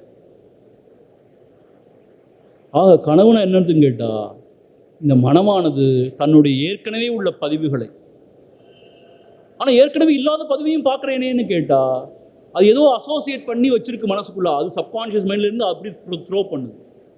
அப்படி இல்லாட்டி பல பல ஜென்மங்களை எவ்வளவோ எதை பார்த்தோமோ நமக்கு தெரியாது தானே. அப்படி எதை வேணா மீட்டு பார்க்கறது, திரும்ப திரும்ப பார்க்கறது தான் கனவு நிலை. அனுபூதம் அனனுபூதம், அனுபவித்தது அனுபவிக்காது, சச்ச அசச்ச, உண்மையானது பொய்யானது, இப்படி எல்லாவற்றையும் இந்த மனமானது அனுபவிக்கின்றது. நீங்கள் தயவு செய்து போய் கேட்கக்கூடாது இந்த கனவுக்கு என்ன பலன்லாம் கேட்கக்கூடாது. பலனும் இருக்கலாம், சொல்லலாம் யாராவது, அதுவே அர்த்தமற்றது. ஏதோ அனுபவிச்சதோட திருப்ப மீண்டும் ஒரு அனுபவம் தான் அது. எங்கள் சுவாமிஜிகிட்ட போய் யாராவது சுவாமிஜி இந்த கனவு கண்ட என்ன அர்த்தம், என்ன இதுக்கு பலன்லாம் கேட்டால் என்ன சொல்லுவார்னா, இந்த வாழ்க்கையே கனவு போல பொய், அதுக்குள்ளே ஒரு கனவு காண்டா அது எவ்வளோ பொய்யா இருக்கணும், அதுக்கு இப்போ என்கிட்ட அர்த்தம் கேட்குறியே அப்படிம்பாரு. நான் என்ன சொல்லிட்டு இருக்கேன், இந்த வாழ்க்கையே கனவு போல பொய்ன்னு சொல்லிட்டு இருக்கேன், இதையே விட்டு தொலைக்கணும் அர்த்தம் இல்லாத சொல்லிட்டு இருக்கேன். அந்த கனவுக்குள்ளே இருந்து வந்த ஒரு வாழ்க்கையை பற்றி இன்னொரு கனவை பற்றி என்கிட்ட கேட்டுட்டு இருக்கே அப்படிம்பாரு. That is totally unreal. ஆறாவது மந்திரத்துக்கு போவோம். ஆறாவது மந்திரம், ஐ டெல் யூ திஸ். அப்புறம் ஆறாவது மந்திரத்தில் என்ன நடக்குதுன்னு சொல்றாரு பாருங்க. இது ரொம்ப பியூட்டிஃபுல், ரொம்ப ஆழமான ஒரு மந்திரம் இது. இன்ஃபேக்ட் பகவான் ரமண மகர்ஷி இந்த விஷயத்தை பற்றி ரொம்ப விளக்கமாக சொல்லியிருக்காரு. நிறைய பேருக்கு இது விளங்க மாட்டேங்குது. இது விளங்கிடுச்சு சொன்னால் ஆழ்ந்த நிதினா என்ன நமக்கு ரொம்ப கிளியராக விளங்கிடும். பாருங்க என்ன சொல்றாரு. சஹா யதா தேஜசா அபிபூதோ பவதி அத்ர ஏஷ தேவஹ ஸ்வப்னான் ந பஷ்யதி அத ததா ஏதஸ்மின் ஷரீரே ஏதத் சுகம் பவதி. இன்னொரு வாட்டி இதை படிப்போம். சஹ யதா தேஜசா அபிபூதோ பவதி அத்ர ஏஷ தேவஹ ஸ்வப்னான் ந பஷ்யதி அத ததா ஏதஸ்மின் ஷரீரே ஏதத் சுகம் பவதி. இந்த மாதிரி கருத்துக்கள் எங்கேயுமே சொல்லப்படல. ரொம்ப அரிதான கருத்து, அற்புதமான கருத்து. என்ன சொல்றாரு தெரியுமா? இப்போ சஹான்னா யாரு? இந்த மனமானது யதா எப்பொழுது தேஜசா அபிபூதோ பவதி, பிளைண்டட் பை த லைட். தேஜசான்னா அந்த வெளிச்சம், அந்த பிரகாசம். அபிபூதோ பவதி, நம்ம சொல்றோம் பிளைண்டட் பை த லைட் சொல்றோம் இல்லையா? ரொம்ப பிரகாசமா ஒரு வெளிச்சத்தை கண்ணு அடிச்சா நமக்கு எதுவுமே தெரியாது. ஓவர் பவர்டு, இது அபிபூதம்னா overpowered by that light. என்ன ஆகுது? அத்திர ஏஷ தேவகா சொப்னா ந பஷ்யதி. அப்போ அந்த தேவனால, அந்த மனதுனால சொப்னத்தை பார்க்க முடியாது. அப்ப என்ன ஆயிடுது? he is blinded. அப்படியே அவன் தன்னுடைய பிரஜையெல்லாம் போயிடுதான். என்ன ஆயிடுது அப்படின்னு கேட்டா, அத ததா ஏதஸ்மின் ஷரீரே ஏதத் சுகம் பவதி.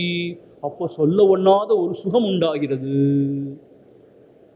என்ன அர்த்தம்னு கேட்டா, நம்ம இதயத்துக்குள்ள அந்த பரம்பொருள் இருக்கார், ஆத்ம சைத்தன்யம் இருக்கு. அது எல்லையற்ற பிரகாசம் கொண்டது. பிரகாசம்னா நான் சொல்றேன் திருப்பி, இந்த பிரகாசம் மாதிரி நினைச்சுக்காதீங்க. அது எல்லாவற்றையும் விளக்கி காமிக்கிறது அறிவு. அது அதனாலதான் அது பிரகாசம் சொல்றோம். ஞான பிரகாசம், சாதாரண பிரகாசம், ஞான பிரகாசம். சில பேரே ஞான பிரகாசம் இருப்பாங்க, அவர் ஞான சூன்யமா இருப்பார், வேற விஷயம். அது அப்படிப்பட்ட பிரகாசம் என்னத்தோம், அந்த மனசு வந்து என்ன ஆகுதுன்னு கேட்டா, when it is overpowered by the brightness, by that effulgence, அப்ப என்ன ஆயிடுது? கனவு காண முடியாது. அது இப்போ உங்க முகத்துல பயங்கரமான ஒரு வெளிச்சம் டார்ச் அடிச்சாங்கன்னா, பெரிய டார்ச் அடிச்சாங்கன்னா உங்களை எதையுமே பார்க்க முடியாது இல்லையா? அப்போ ஆழ்ந்து என்னன்னு கேட்டா, நம்ம ஆன்மாவுக்கு அருகாமையில போயிடுறதுனால, அருகாமையில் எடுத்தோம், இதெல்லாம் ஒரு சொல் வழக்கு தான். அது அந்த ஒரு வெளிச்சத்தினால we are blinded actually. அப்போ நமக்கு நம்மளை பற்றின அறிவு நமக்கு இல்லை. அதுதான் வந்து அஜ்ஞானம்னு சொல்றது. அப்போ எதையுமே பார்க்கவும் முடியாது. அந்த நிலையில மனசு ஒடுங்கிடுது. அப்போ என்ன ஆயிடுது? ஏதஸ்மின் ஷரீரே ஏதத் சுகம் பவதி. அப்போ ஒரு சுகம் ஏற்படுது. அந்த சுகம் என்னன்னு கேட்டா, அந்த ஆத்மாவுடைய பிரகாசத்தினால எதுவுமே விளங்காம ஒரு நிலை இருக்கு இல்லையா? அந்த நிலையில இந்த உலகம், அந்த அனுபவங்கள், அதோட சுகதுக்கம் எதுவுமே கிடையாது. ஆக இந்த ப்ரொஜெக்ஷன் சொல்லுவோம் இல்லையா, விக்ஷேபம்னு சொல்லுவோம் இல்லையா, அதனால வர்ற துன்பம் எல்லாம் அங்கே கிடையாது. அதனால இன்பத்தை அனுபவிக்கிறோம். அதான் சொல்லப்படுது, ஆனந்தமய கோஷத்துல இன்பத்தை அனுபவிக்கிறோம் ஆழ்ந்த நிதிரன்னு சொல்றோம். ஆனந்தமய கோஷம் என்னன்னு கேட்டா, ஆத்மாவுக்கு மிக அருகாமையில் இருக்கும். அப்போ உலக சம்பந்தமான விவகாரங்கள், அனுபவங்கள்லாம் நமக்கு கிடையாது. இன்ப துன்பங்கள்லாம் கிடையாது, மன உளைச்சல்லாம் கிடையாது. ஆனா அதே சமயத்துல இந்த பரம்பொருளையும் அறியல. அந்த துன்பங்கள்லாம் இல்லாம ஒரு நிலை இருக்கிறது ரிலேட்டிவ்லி ஒரு ஹாப்பியா இருக்கும். அந்த இன்பத்தை அனுபவிக்கிறோம். அதுதான் ஆனந்தமய கோஷத்துல அனுபவிக்கிற இன்பத்துக்கு சொல்றாங்க. இங்க குருதேவர் உதாரணம் சொல்லியிருக்காரு. ஒருத்தன் தலையில ரொம்ப பயங்கரமா சுமந்துட்டு போறான், பயங்கர ஹெவியான ஏதோ சுமைய ஒரு இடத்துல இறக்கி வைக்கிறான். அப்பாடான் அப்பா அப்படிங்கிறான். அவனுக்கு எங்கேருந்து இன்பம் புதுசாக வந்துச்சா? இல்லை, இறக்கி வச்ச துன்பம் இல்லாமல் இருந்துச்சு. ஸோ இது ஒரு நெகட்டிவ் ஸ்டேட் ஆஃப் ஆனந்தம்னு சொல்றாரு. பாசிட்டிவ் ஸ்டேட்னு அர்த்தம். ஆத்மானந்தம் அனுபவிக்கிறது ஆன்னு அனுபவிக்கிற ஆனந்தம், அது பிரம்மானந்தம்னு சொன்னோம். இங்க அந்த மாதிரி அறிவு இல்லை, ஆனந்தம் அந்த மாதிரியான ஒரு விழிப்புணர்வுன்னு வரல. ஆனால் என்ன ஆயிடுது? இந்த உலக சம்பந்தமான விவகாரங்கள், சுகதுக்கம், நல்லது கெட்டது இல்லாம போனதுனால அந்த விக்ஷேபத்தினால வர்ற துன்பம் இல்லை. இப்போ நம்ம ஆழ்ந்த நிதியில் போயிட்டா எவ்வளோதான் கவலை இருந்தாலும் எதுவுமே வரதில்லை தானே. எவ்வளோ வலி இருந்தால் கூட நமக்கு தெரியது மாட்டேங்குது. அந்த ஒரு நெகட்டிவ் ஸ்டேட், அங்கே ஒரு ஆனந்தம்ங்கிறார். ஏன்னா அந்த துன்பம் இல்லாமையாவது இருக்குதானே, அதுதான் நம்ம இன்பம்னு அனுபவிக்கிறோங்க. ஆனால் என்னன்னு கேட்டால், நம்ம சொல்கிறோம் இல்லையா, இந்த விஷயத்தை ரொம்ப ரொம்ப சூட்சமான விஷயம். இது பகவான் என்ன சொல்கிறாருன்னா, ஏதோ ஒரு அஜ்ஞானத்தில் மனசு ஆழ்ந்துருதுன்னு சொல்கிறாரு. அது என்ன அர்த்தம் தெரியுமா? அதுக்கு என்ன அர்த்தம்னு கேட்டால், நம்முடைய உண்மையான தன்மையை நம்ம அறியலை. இதுதான் உண்மையானதை அறியாததுனால அது என்னதுன்னு நமக்கு தெரியாது. ஆனால் அதுக்குள்ளதான் மனசு போகுது. அங்கே ஆழ்ந்த நிதியில் அதுக்குள்ளதான் போகுது. ஆனால் என்னதுன்னு தெரியல அதுக்கு. ஏன்னா அது முன்னாடி இதுக்கு மாதிரி ஒன்று அனுபவிச்சதே கிடையாது. அதுதான் அஜ்ஞானம்னு சொல்றது. ஸோ அதோட தான் இருக்கும். ஆனால் அதோடு இருக்கோன்னு நமக்கு தெரியல. அது என்னதுன்னே தெரியல, ஒன்றுமே தெரியல. அது பிளைண்டட் பை த லைட்ங்கிற மாதிரி. ஆனால் நல்லா கேளுங்க, சமாதி அபியாசத்தில் திரும்ப திரும்ப அந்த ஸ்டேட்டில் போயிட்டு வந்து அதுலேயே இருந்தோன்னு சொன்னால் அது என்னதுன்னு ஓரளவுக்கு நனி விளங்கிடும். அப்புறம் அதில் போகும்போதும் நமக்கு தெரியும், வரும்போதும் தெரியும், இருக்கும்போதும் தெரியும். அதில் தான் இருக்கோன்னு தெரியும், அதோடு தான் இருக்கும், அதுவாக தான் இருக்கோன்னு தெரியும். அதுதான் விழிப்புணர்வு. அதுதான் வந்து அந்த அவைக்கண்ட் ஸ்டேட். இப்போ டீப் ஸ்லீப்பில் அதுதான் போகிறோம், நம்ம அதுதான் செய்கிறோம். ஆனால் அதை முந்தைய அனுபவிக்காததுனால, அது என்னதுன்னே தெரியாததுனால அதுக்குள்ளே போகிறோம் வரோம், ஆனால் என்னதுன்னே தெரியாமல் பிளைண்டட் ஆயிடும். அப்போது அது பாசிட்டிவான ஒரு ஸ்டேட்டாக இல்லாமல் நெகட்டிவான ஒரு ஸ்டேட்டாக இருக்குது. எப்படி இருக்குது? துன்பங்கள் இல்லை, ஆனால் இன்பமும் நம்ம அப்போ பெருசாக அந்த ஆத்மானந்தத்தை அனுபவிக்கணும். ஆனால் ஆத்மாவுக்கு பக்கத்தில் இருக்கிற அந்த ஒரு ஸ்டேட்டாக இருக்கிறதுனால அதோட இன்பத்தை கொஞ்சம் அனுபவிக்கிறதுனால அதை ஆனந்தமய கோஷம்னு சொல்லுவோம். அதையும் கோஷம்னு சொல்கிறோம், உரைன்னு தான் சொல்கிறோம். ஸோ ஆக இங்கே ரொம்ப அந்த பிப்பலாதர்ஷி எவ்வளோ அழகாக சொல்லியிருக்கா இருப்பாங்க. தேஜஸா அபிபூதோ பவதி when he is overpowered by that effulgence. யார்? மைண்ட். அந்த பிரகாசத்தினால அப்படியே கண் குருடா போன மாதிரி ஆன உடனே எதையுமே பார்க்க முடியாதுங்கிறார். தேவகா சொப்னா ந பஷ்யதி, அந்த சொப்னத்தையும் பார்க்க முடியாது. அப்போது ஆன்மாவோட தான் இருக்கான், ஆனால் அவனுக்கு தெரியல அதோடு தான் இருக்கான். ஏன்னா அவன் இதுக்கு முன்னாடி அனுபவிச்சது கிடையாது. இதுதான் ரொம்ப விஷயம். என்னன்னு கேட்டால், இந்த ஞானம் சொல்லுவோம் என்ன தெரியுமா? ஆன்மாவோடு இருக்கணும், ஆன்மாவோட இருக்கேங்கிற ஒரு விழிப்புணர்வோடு இருக்கணுங்கிறாங்க. ஏன்னா அப்படி இருந்து பழகினாதான் திருப்பி அதில் போய் இருக்கும்போது அதில் இருக்கேன்னு தெரியும். அதுதான் பிரயோஜனம். அப்படி இல்லாட்டி பிரயோஜனமே இல்லை. ஏன்னா எப்பயுமே ஆன்மாவோடு தான் இருக்கோம். நம்ம இப்பயும் ஆன்மாவோட வெளியில் எங்கேயாவது போயிட்டோமா? இல்லையே. ஆனால் அதோடு இருக்கோன்னு தெரியாமல் இருக்கிறதான அஜ்ஞானம்னு சொல்கிறோம். ஸோ சமாதியில் அதோடு இருந்து பழகின உடனே அந்த நித்ரைன்னு போகிற சமயத்துக்கு அதோடய தான் இருக்கோன்னு ரொம்ப அவேராக இருப்போம். அஜ்ஞானங்கிறது ஒரு சாமான் கிடையாது, ஒரு இருள்லாம் கிடையாது. அஜ்ஞானங்கிறது ஏற்கனவே நம்ம அதை அனுபவிக்கலைங்கிற விஷயந்தான் அஜ்ஞானம்னு சொல்லப்படுது. அதனால அங்கே தான் போகிறோம், மனசு அங்கே தான் ஒடுங்குது. ஆனால் என்ன, அது முன்னாடி அனுபவிச்சனால என்ன எங்கே போகுது என்ன நடக்குதுன்னே தெரியல. ஏன்னா அது அப்பேற்பட்ட ஒரு விஷயம் அது. அதனால தான் நம்ம ஒவ்வொரு நாளும் ஆழ்ந்த நிதிரைக்கு போகும்போது ஆன்மாவோடு தான் இருந்துட்டு வந்தாலுமே அந்த பிரயோஜனம் நமக்கு இருக்க மாட்டேங்குது. ஆனால் சமாதி பழகின பிறகு அவன் அதிலே தான் இருக்கான். அந்த 3 நிலைகளும் ஒன்றா எடுன்னு சொல்கிறான் இல்லையா? அப்போ அவனுக்கு எல்லாமே வெட்ட வெளிச்சமாயிடுது. ஸோ இங்கே அஜ்ஞானம் சொல்லப்படுறது என்னன்னு கேட்டால், அது ஒரு சாமான் கிடையாது, இருள்லாம் கிடையாது. அறியாத தன்மை தான் அஜ்ஞானம். அந்த அறியாத தன்மையில் இருக்கும்போது மனசு ஒடுங்கும் போது அது தெரியலை, எதில் ஒடுங்குது என்ன நடக்குதுன்னே தெரியல. அதனால கான்ஷியஸை நம்ம ஒடுங்கி கான்ஷியஸை வெளியில் வந்து கான்ஷியஸை ஒடுங்கினாதான் அது ஒடுங்கும் போது கான்ஷியஸாக நம்ம ஒடுங்குறோன்னு தெரியும். அதனால தான் சமாதிக்கு அவ்வளோ உண்மை, அவ்வளோ உச்சத்தில் சொல்லப்பட்டிருக்கு. அதனால தான் சமாதி அந்த நிலைக்கு போகிறதுக்கு முன்னாடி ஒரு பயங்கரமான தூக்கம் வரும். ஏன்னு கேட்டால் அதுக்கு ரொம்ப மயிலே தான் வித்தியாசம் மாதிரி, நூலிலே தான் வித்தியாசம் மாதிரி. இதெல்லாம் கொஞ்சம் பழகி சமாதி பக்கத்தில் போனவங்களுக்கு தான் இதெல்லாம் கொஞ்சம் நமக்கெல்லாம் அது கதை மாதிரி இருக்குது. அப்படியா, ஓ அப்படியா, அப்படிப்பட்ட விஷயம் அது. I was so thrill to read this stanza. இந்த மந்திரம், இந்த பிப்பலாத ரிஷி எவ்வளோ காலத்துக்கு முன்னாடி சொல்லியிருக்காரு பாருங்க. இந்த மாதிரி அரிய உண்மையை எவ்வளோ காலத்துக்கு முன்னாடி சொல்லியிருக்காரு பாருங்க. அதான் பகவான்கிட்ட கேட்டாங்க, அது என்னது அந்த ஆழ்ந்த நிதியில் இவ்வளோ சுகத்தை அனுபவிக்கிறோம், என்ன காரணம்னு. ரொம்ப சிம்பிளாக சொன்னார். ஆமாம், நீ ஆன்மாவோட எப்பயும் இருக்க, சுகத்தை அனுபவிக்கிற, அப்புறம் அது விழிப்புணர்வு இல்லைன்னு சொல்கிறீங்கன்னு கேட்டால், அதை அனுபவிக்கணும்னு தெரியாமல் இருக்க நீ. அதுதான் ஆன்ம சுகம், அதுதான் ஆன்மான்னு தெரியாத ஒரு நிலையில் இருக்க நீ. ஏன்னா ஏற்கனவே அனுபவிச்சது கிடையாது. அது ரொம்ப அதிசூட்சம், மனம் புத்தி இல்லாத நிலை. அது நீ அனுபவிச்சது கிடையாதுங்கிறத என்னன்னே தெரியலையே அப்படின்னு இருக்க நீ. அதை கான்ஷியஸாக அனுபவிக்க அங்கே போனாலும் இதுதானா அது அப்படிங்கிற ஒரு உணர்வோடு இருக்க முடியும். அப்போ அதுதான் சமாதி. அதுலேயே இருந்துட்டா, சகஜமாக இருந்துட்டா அதுதான் எல்லாம். அப்போ அந்த 3 நிலைகளும் ஒரு நிலையாயிடுது, 3 அவஸ்தைகளும் ஒரே துரியமாயிடுது. ஸோ ஆக ஆழ்ந்த நிதிரைங்கிறதும் ஆத்மாவோட தான் இருக்கும். ஆனால் அதோடைய எஃபல்ஜென்ஸ்னால குருடாக்கப்பட்டோம். என்ன அர்த்தம்? ஒன்றுமே விளங்கலைன்னு சொல்கிறோம். அதான். ஆனால் ஆனந்தத்தை அனுபவித்தேன், ஆனால் ஒன்றும் விளங்கலைன்னு சொல்கிறோம். ஏன்னா because we are blinded by the effulgence. தேஜஸா அபிபூதோ பவதி. அத்த ஏஷ தேவ சொப்னான்னா, இங்கே சொப்னான்னா ஜாகிரதையும் சேர்த்துக்கணும். ஜாகிரத சொன்ன ஒன்று தானே. ந பஷ்யத், எதுவுமே பார்க்க முடியாதவன், அது கண்ணியமாக எதுவுமே கிடையாது அங்கே. ஆனால் இதுதான் அதுவும் தெரியாததுனால ஒன்றுமே தெரியாத ஒரு ஸ்டேட்டில் இருந்தேன்னு சொல்கிறோம். ஆனால் இன்னொன்று சொல்கிறோம், ஏதோ நல்லா அனுபவிச்சு நல்ல சந்தோஷமாக இருந்தேன்னு சொல்கிறோம். குருதேவ் இன்னொன்று சொல்கிறார், if you have to remember a thing, the rememberer and experiencer should be one and the சேம்ங்கிறார். அதனால ஆழ்ந்த நிதியில் இருந்தால் தான் நீ வெளில சொல்ல முடியும் நான் அனுபவிச்சேன். ஏதோ ஒரு பொருள் இருக்கு, அதுதான் நீ அப்படிங்கலாம் சொல்றாரு. பிரத்யபிஜான ஆதிசங்கர் சொல்றார், அது தட்சிணாமூர்த்தி ஸ்தோத்திரத்தில். அப்போ என்ன ஆயிடுது, ஏதத் ததா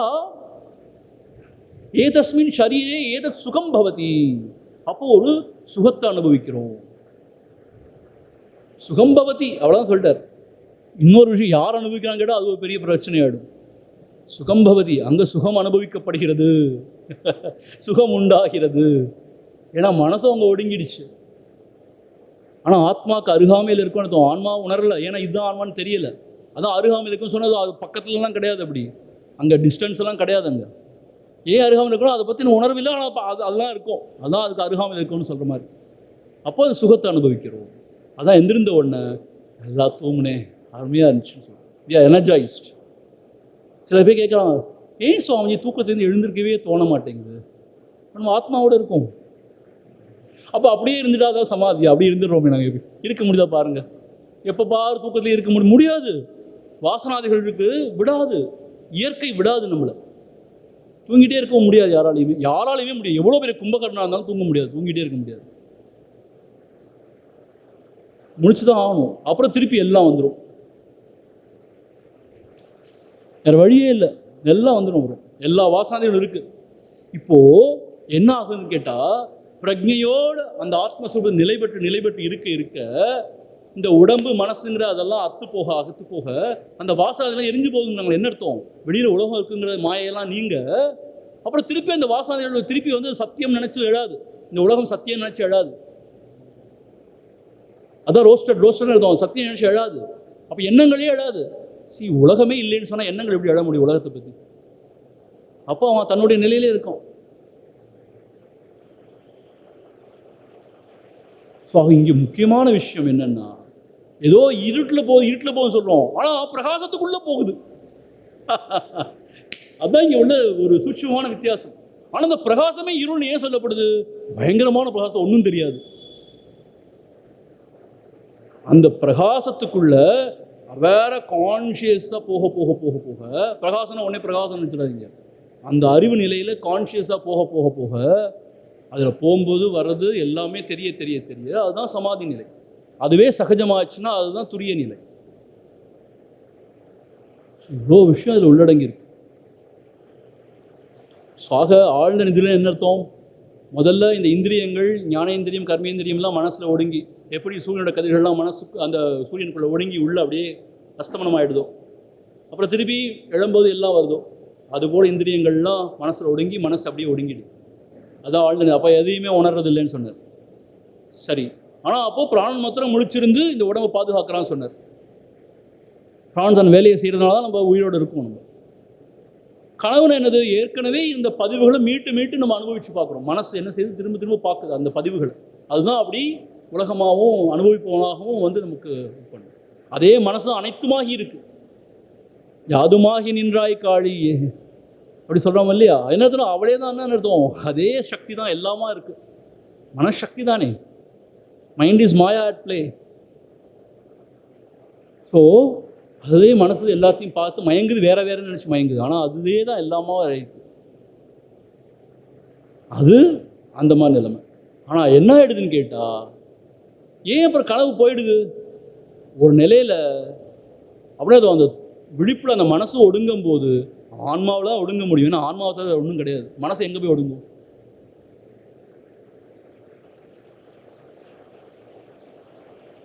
So, it is blinded by the effulgence and then it sinks there. I don't know anything, but I enjoyed. ரொம்ப சந்தோஷமாக இருந்துச்சு. This is deep sleep state. ஆனால் அந்த வாசனாதிகள் இன்டாக்டாக இருக்குது. அந்த அனுபவம், அந்த அறிவு, அந்த ஆத்மாவை ஃபுல்லாக உணராததுனால அந்த சீட் ஃபார்மில் இருக்குது. அது திருப்பி வெளில முளைச்சி வருது. மறுநாள் ஆன ஒன்று அதே தான் வருது, வேறு எதுவும் வந்துடாது. திருப்பி போயிட்டே இருக்கும். எப்போ அதெல்லாம் பொசுங்கி போய் இனி ஆசைகளே இல்லையோ, வாசனாதிகளே இல்லையோ, அப்போ திரும்பி எழவே எழாது. அப்போ அதோடே இருப்போம். அது மாறுதல் இல்லாதது, அழியாதது, அடிமுடி இல்லாதது, அதுவாகவே இருப்போம், இருந்துகிட்டே இருப்போம். அவ்வளோதான். அதுதான் முக்தி நிலை. அந்த வாசனாதிகள் இருக்கிற வரைக்கும், ஆசைகள் இருக்கிற வரைக்கும் போயிட்டு வந்துட்டே இருக்கும். அந்த வாசனாதியோட குவாலிட்டியை பொறுத்து நல்ல வாசனையாக இருந்தால் நல்ல லோகத்துக்கு போவோம், கல்சடையான வாசனையாக இருந்தால் கல்சடையான உலகத்துக்கு தான் போவோம். அந்த வாசனாதியோட குவாலிட்டியை பொறுத்து தான் நம்ம எங்கே போகிறோம் வரோங்கிறது. அதை பொறுத்து தான் கடைசி தாட்டும், இந்த வாசனாதி குவாலிட்டி ஏதோ அதை பொறுத்து தான் கடைசி தாட்டும் நமக்கு இருக்குது. இதை தான் இவ்வளோ அழகாக சொல்லியிருக்காரு இதில் ஃபுல்லாக. சொல்லிவிட்டு அடுத்த செயல் பாருங்கள், இன்னொரு அற்புதமான ஒரு ஓமானம். இந்த பெரிய ஆச்சாரியர்கள் பெரிய மகரிஷிகள்லாம் அவங்க எதுக்கு தேர்ந்தவங்கன்னா ஒரு ஓமானம் கதை இதெல்லாம் சொல்லுறது, அதுதான் கடைசியில் பதியும். ஆழ்ந்த தத்துவார்த்தம் அவ்வளோ பதியாது, கடைசி இந்த மாதிரி கதைகள் ஓமானங்கள் தான் மனசு நல்லா பதியும். இங்கே ஒரு ஓமானம் சொல்ல பாருங்க. யதா சௌமியா பயாம்சி வாசே விருக்ஷம் சம்பிரதிஷ்டந்தே ஏவம் ஹவை தத் சர்வம் பர ஆத்மனி சம்பிரதிஷ்டதே. சஹ யதா சௌம்யா பயாம்சி வாசோ விருக்ஷம் சம்பிரதிஷ்டந்தே ஏவம் ஹவை தத் சர்வம் பர ஆத்மனி சம்பிரதிஷ்டதே. இங்கே மாணவனை சௌமியான்னு கூப்பிடுறார், பெரிய மாணவனே அப்படிங்கிறார். இன்னொரு பொருள் சௌமியாவுக்கு ரொம்ப அழகானவனேன்னு கூட அர்த்தம் இருக்கும் அது. ஸோ பிரியமானவனே நீ கூப்பிட்டு என்ன சொல்கிறாருன்னா, யதா எப்படி, பயாம்சி இந்த பறவைகள்லாம் இருக்கே, வாசோ விருக்ஷம் சம்பிரதிஷ்டந்தே மாலை ஆச்சுன்னா எவ்வளவுதான் அது எங்கே போய் இறையெல்லாம் தேடி எவ்வளோதான் ஆனந்தமாக கழிச்சிருந்தாலும் மாலை ஆயிடுச்சு என்ன செய்யுது, அப்படியே பறந்து தன்னுடைய கூட்டுக்குள்ளே போய் சரண் புகுந்துடுது. சம்பிரதிஷ்டந்தே சரண் புகுந்துடுது. அதே போல ஏவம் ஹவை தத் சர்வம் பர ஆத்மனி சம்பிரதிஷ்டதே. என்ன ஆயிடுது, இந்த உலகத்தில் எவ்வளோதான் இன்பத்தை அனுபவிச்சாலும் எவ்வளோதான் அங்கே ஓடினாலும் எதுதான் செஞ்சாலும் கடைசியில் எல்லாத்தையும் விட்டுட்டு நமக்கு ஆத்மானா என்ன தோணும், அந்த ஆழ்ந்த நித்திரையில் என்ன செய்கிறோம், ஆன்மாவில் போய் அப்படியே சுகித்திருக்க தான் விரும்புகிறோம் எல்லாருமே. இந்த உலகம் எவ்வளோ அற்புதமானதாக இருந்தாலும் சரி, எவ்வளோதான் என் போகத்தை அனுபவிச்சாலும் சரி, ஆனால் தூங்குறதுல இருக்கிற ஒரு ஆர்வம் எதுலேயுமே கிடையாது. ஏன், அபாடா, ஏன்னா ஆன்மாவில் போய் ஒடுங்குது மனசு. எப்படி தன்னோட கூட்டில் போய் ஒடுங்குதோ அந்த பறவை சாயங்காலம் ஆனால், அதுபோல் இந்த எல்லாம் இந்திரியங்கள் மனம் எல்லாமே கடைசி எங்கே போய் ஒடுங்குது, பரே ஆத்மனி, சாதாரண ஆத்மாவில் பர ஆத்மனியத்துவம் அந்த உயர்ந்த ஆன்மஸ்வரூபத்தில் தான் ஒடுங்குகிறது. இப்போ ஆழ்ந்த நிதிரெல்லாம் அங்கே தான் போய் ஒடுங்குது. ஆனால் அது நமக்கு தெரியலை, எங்கேயோ ஒன்றுமே விளங்கலைன்னு சொல்லிட்டு இருக்கோம்.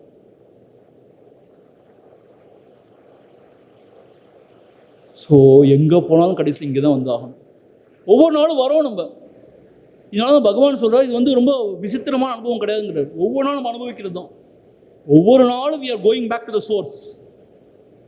எவ்வளோதான் வெளியில் போய் என்ன கூத்தடிச்சாலும் everybody wants to go back to the source only and going back to the source only every day. 2-3 நாள் தூக்கம் இல்லாட்ட பித்து பிடிச்ச மாதிரி ஆகிடுது. அங்கே போய் இழைப்பாட்டு வந்தோன்னா we are energized, ஒரு சாந்தி கிடைக்குது, ஸ்ட்ரெஸ் பஸ்டர் மாதிரி அது. அதனால் ரொம்ப புத்துணர்ச்சி பெற்று வரும். பறவைகளும் அப்படி தானே, போய் ஒடுங்கிடுது, நைட்டு ஃபுல்லாக இருந்துட்டு அதிகாலையில் கிச்சு கிச்சு கிச்சு கிச்சுன்னு they energised and they come out. அதே மாதிரி தான் இங்கே மனசும் போய் கொஞ்ச நேரம் ஒடுங்கி இருக்குது, அப்புறம் வாசனாதிகள் இருக்கிறதுனால திருப்பி அதே மாதிரி வெளில வந்து திருப்பி அது தன்னுடைய செயலில் ஈடுபட ஆரம்பிச்சு. இந்த உதாரணம் என்னன்னு கேட்டால், இந்த பறவைகள் எப்படி என்ன ஆனாலும் கடைசியில் கூட்டுக்கு தான் திரும்ப விரும்புதோ, கூட்டில் போய் சரண் புகுகிறதோ, அதே போல் இங்கே எல்லாமே இந்திரியங்களாகட்டும் மனமாகட்டும் எவ்வளவு சேஷ்டைகள் பண்ணாலும் சரி, எவ்வளவு இந்திரிய சுகத்தை அனுபவித்தாலும் சரி, எவ்வளவுதான் பெரிய பேர் புகழோடு இங்கே பெருசாக நடந்தாலும் சரி, everybody goes back to the source every day. அதான் ஆழ்ந்த நித்திரைங்கிறது என்னது, உள்ளே போய் நம்ம ஒடுங்குறோம். அப்படி ஒடுங்க முடியாமல் ஒரு 4-5 நாள் இருந்தோம்னா அவ்வளோதான், பித்து பிடிச்சிடும், ரொம்பவே நமக்கு இதாகிடுது, குழம்பிடுது எல்லாம். அதனால தான் தூக்கம்ங்கிறது ரொம்ப இம்பார்ட்டன்ட் சொல்கிறோம். ஆனால் பெரிய ஞானிகளுக்கு தூக்கம் ஏன் இல்லைன்னு கேட்டால் அவங்க ஆன்மாலேயே இருக்காங்க. ஸோ இந்த மனம் எங்கே போய் ஒடுங்குன்னு சொல்லுவோம், ஆன்மால தான் ஒடுங்குது. சரி, மனசு ஆன்மாவில் ஒடுங்குறதையும் மனசு வெளில போகிறதையும் பார்க்க முடியும் உங்களால். இன்ஃபேக்ட் அவங்களுக்கு மனசே ஏன் இல்லைன்னா பகிர்முகமாக உலகத்தை அவங்க பார்க்காதனால மனசு இல்லைன்னு சொல்கிறோம் அவங்க. அவ்வளோதான். கண்ணாடி ஊர் போல் அவங்களுக்கு தெரியும் எல்லாமே இது ஆன்மாவுடைய விளக்கம் தான் இந்த உலகமே அப்படின்னு தெரியும் அவங்களுக்கு. ஆன்மா தான் அப்படி உலகமாகவும் இருக்குன்னு அவங்களுக்கு தெரியும். ஆன்மா தான் இருக்குது உலகம் மாதிரி அப்படின்னு தெரியறதுனால அவங்களுக்கு ஒடுங்கிறதோ மீண்டு வர்றதோ ரெண்டுமே ஒன்று தான். ஏன்னா ரெண்டுக்கும் அப்பால போயிட்டாங்க அவங்க. ஆனால் நாம் இப்பால் இருக்கிறதுனால எங்கேயோ போய் ஒன்றுமே விளங்கலைன்னு சொல்கிறோம். அப்புறம் கூத்தடிக்கிறோம், அது தெரியும் எனக்கு, இது தெரியும், எல்லாம் தெரியுங்கிறோம். அப்புறம் ஒன்றுமே தெரியலைங்கிறோம். எல்லாம் தெரியும்னு சொல்கிறதும் அஜ்ஞானம் தான். ஏன்னா அது இல்லாததை பொல்லாதான் பார்த்து இது ஏதோ இருக்கிற மாதிரி கற்பனை பண்ணிக்கிறோம். அப்போ ஒன்றுமே தெரியலைங்கிறது அஜ்ஞானம் தான். இருக்கிற மாதிரி இருக்கிறதா ஞானம். எப்படி இருக்கோமோ அப்படியே இருக்கிறதா ஞானம். எப்படி இருக்கோம்? ஆதி அந்தம் இல்லாத பரம்பொருள் மாதிரி தான், பரம்பொருளாக தான் இருக்கும் நம்ம. ஆக இங்கே எக்ஸாஸ்டிவாக சொல்லிட்டார் இந்த 3 நிலைகளை பற்றியும்.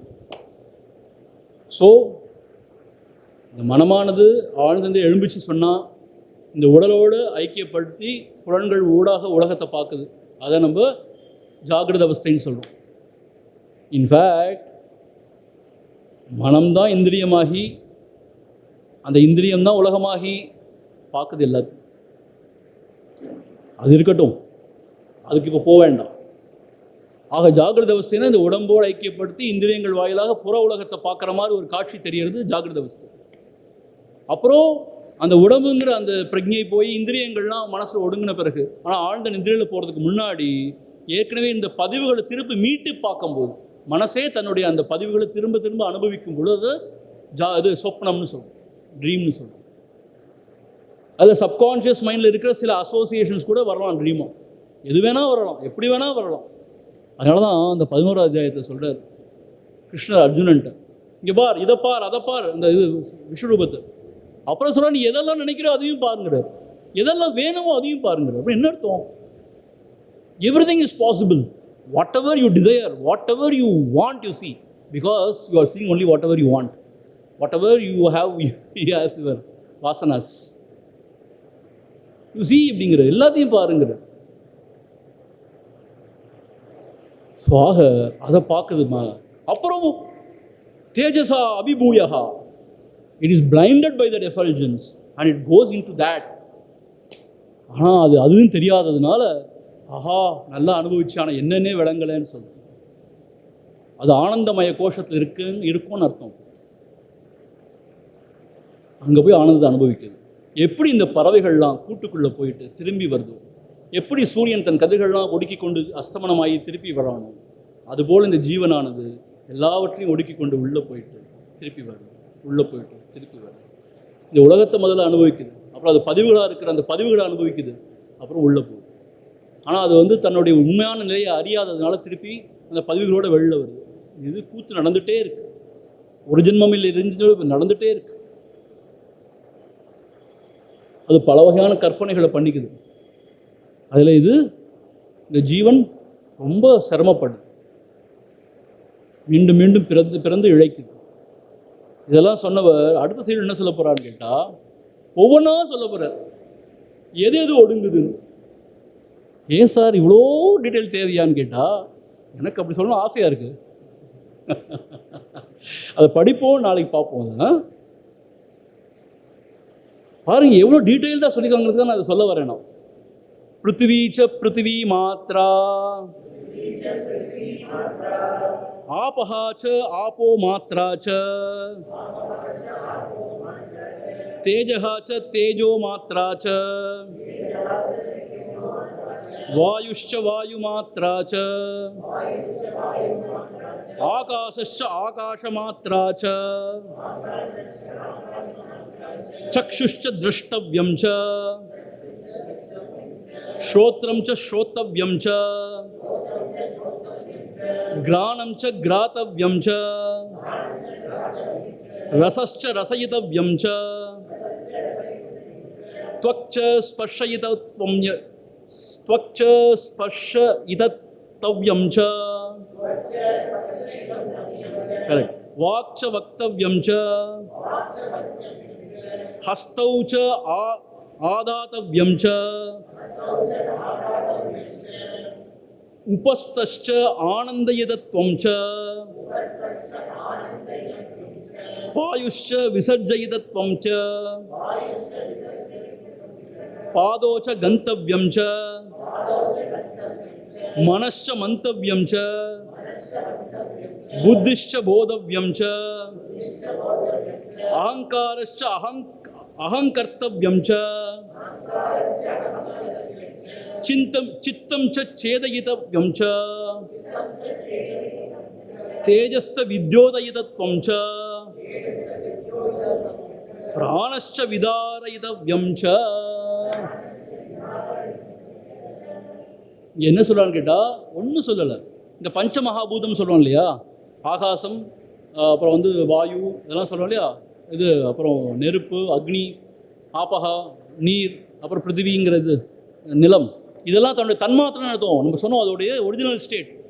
அதோடு சேர்ந்து அப்புறம் இந்த 5 இந்திரியங்கள் அது எதெல்லாம் அனுபவிக்கிறதோ அதோடு சேர்ந்து, அப்புறம் கர்மேந்திரியங்கள் என்ன சேஷ்டைகள் ஈடுபட்டதோ அதோடு சேர்ந்து, மனம் அதோட கற்பனைகள் அதோடு சேர்ந்து, புத்தி அதோட சிந்தனைகள் அதோடு சேர்ந்து, அகங்காரம் நான் சொல்கிறது அதோடு சேர்ந்து, சித்தம்னு சொல்கிறோம், இந்த மெமரின்லாம் சொல்கிறோம்ல, அதோடு சேர்ந்து, அப்புறம் கடைசியாக பிராணம்னு சொல்லிட்டாருங்க. பிராணச்ச விதாரயிதவ்யம் ச, எல்லாம் ஒடுங்கிடுது அப்படிங்கிறது. இப்போ தானே சொன்னீங்க பிராணம் இது முழிச்சிட்ருக்குன்னு சொன்னீங்க, காடிங் ஏஞ்சல் அது எல்லாத்தையும் பாதுகாத்துட்டு சொன்னீங்களே அப்படின்னு கேட்டால் அதுக்கு ஒரு விளக்கம் சொல்கிறார் குருதேவர். இது எல்லாமா சேர்ந்து ஒடுங்குது சொன்னார் இல்லையா. அந்த பறவைகள் போய் கூட்டில் ஒடுங்குற மாதிரி சொன்னார் இல்லையா, அதே மாதிரி சர்வம்னு சொன்னார். ஏவக தத் சர்வம் பர ஆத்மனி சம்பிரதிஷம், எல்லாம் போய் ஆத்மா ஒடுங்கு சொன்னார்ல. எது எல்லாம் சர்வம்னு சொன்னீங்க, என்ன அர்த்தம் சர்வம்னு கேட்டால் அதுக்கு விழாவாரிய விளக்கம் சொல்கிறார். இவை எல்லாமே ஆன்மாவில் போய் ஒடுங்கிடுது. பிராணனுமா தூங்கும்போது பிராணனுமா, இங்கே பிராணன் எதை சொல்கிறோன்னா இந்த இந்திரியங்கள் பின்னாடி இருக்கிறத மாத்திரம்தான் சொல்கிறோம், அந்த ஒரு ஃபங்க்ஷனை மாத்திரம்தான் சொல்கிறோம், மற்ற ஃபங்க்ஷன்லாம் நடந்துட்டு தான் இருக்குது அப்படின்னு ஒரு விளக்கம் கொடுக்குறார். இவை எல்லாமே போய் ஒடுங்கிடுது இதில் ஆன்மாவில் போய். இன்ஃபேக்ட் பார்த்தா கான்ஷியஸ்னஸில் இல்லைன்னா அது இல்லை தானே. ஸோ எல்லாமே ஒடுங்கிடுது தான், பிராணனும் ஒடுங்கிடுது, எல்லாமே ஒடுங்கிடுது தான்.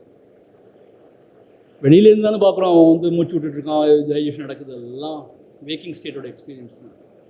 ஸோ அந்த சமயத்தில் ஆழ்ந்த நிதிரையில் எல்லாமே ஒடுங்கிடுது. அது வந்து ஒரு டெக்னிக்கல் சமாச்சாரம், அது இப்போ குழப்பிக்க வேண்டாம். இப்போ இந்த முனிவர் சொன்னது ரிஷி சொன்னதை விட நீங்கள் பெருசாக சொல்கிறீங்களான்னு கேட்பீங்க அப்புறம். ஆனால் இவரே சொல்கிறார் பிராணஞ்ச விதாரயிதம் வியம்சன்னு சொல்லிட்டார். எல்லாம் போய் ஆன்மாவில் ஒடுங்கிடுது ஆழ்ந்த நிதிரையில். ஆழ்ந்த நிதிரையில் மாத்திரம் இல்லை, ஆன்மாவில் போய் எல்லாம் ஒடுங்கிடுது. எப்பயுமே ஆன்மா மாத்திரம்தான் இருக்குது, இதெல்லாம் அதில் ஒரு தோற்றம் தான், இதெல்லாம் சூப்பர் இம்போஸ்ட் ஆன் தேட் அப்படிங்கிற மாதிரி தான் முடிக்கிறார். ஆக ஆழ்ந்த நிதிரையில் இவை எல்லாமே அதில் போய் ஒடுங்கிடுது, ஆன்மாவில் ஒடுங்கிடுது. அதனால தான் எதுவுமே நான் அறியலைன்னு சொல்கிறேன். ஸோ அப்படி எவன் ஒடுங்குகிறானோ வெளியில் வரானோ அவன்தான் இந்த ஜீவன், அவனுடைய சாரம் தான் ஆத்மஸ்வரூபம்னு அடுத்தடுத்த செஷன் சொல்ல போகிறார். ஸோ ஆக்சுவலாக இந்த 4th சாப்டர்லேயே எல்லா விஷயத்தையும் சொல்லிடுறார் விவகாரத்தை. ஸோ அதை நாளைக்கு பார்ப்போம், ஏன்னா இன்றைக்கி மணி ஆயிடுச்சு, மணி அடிக்க ஆரம்பிச்சிருவாங்க. We will conclude here. Stop here. Om Purnamada Purnamidam Purnat Purnamudachyate Sya Purnamadhaya Purnameva Vasishyate. Om Shanti Shanti Shanti Harihi Om Shri Gurubhyo Namaha Harihi Om.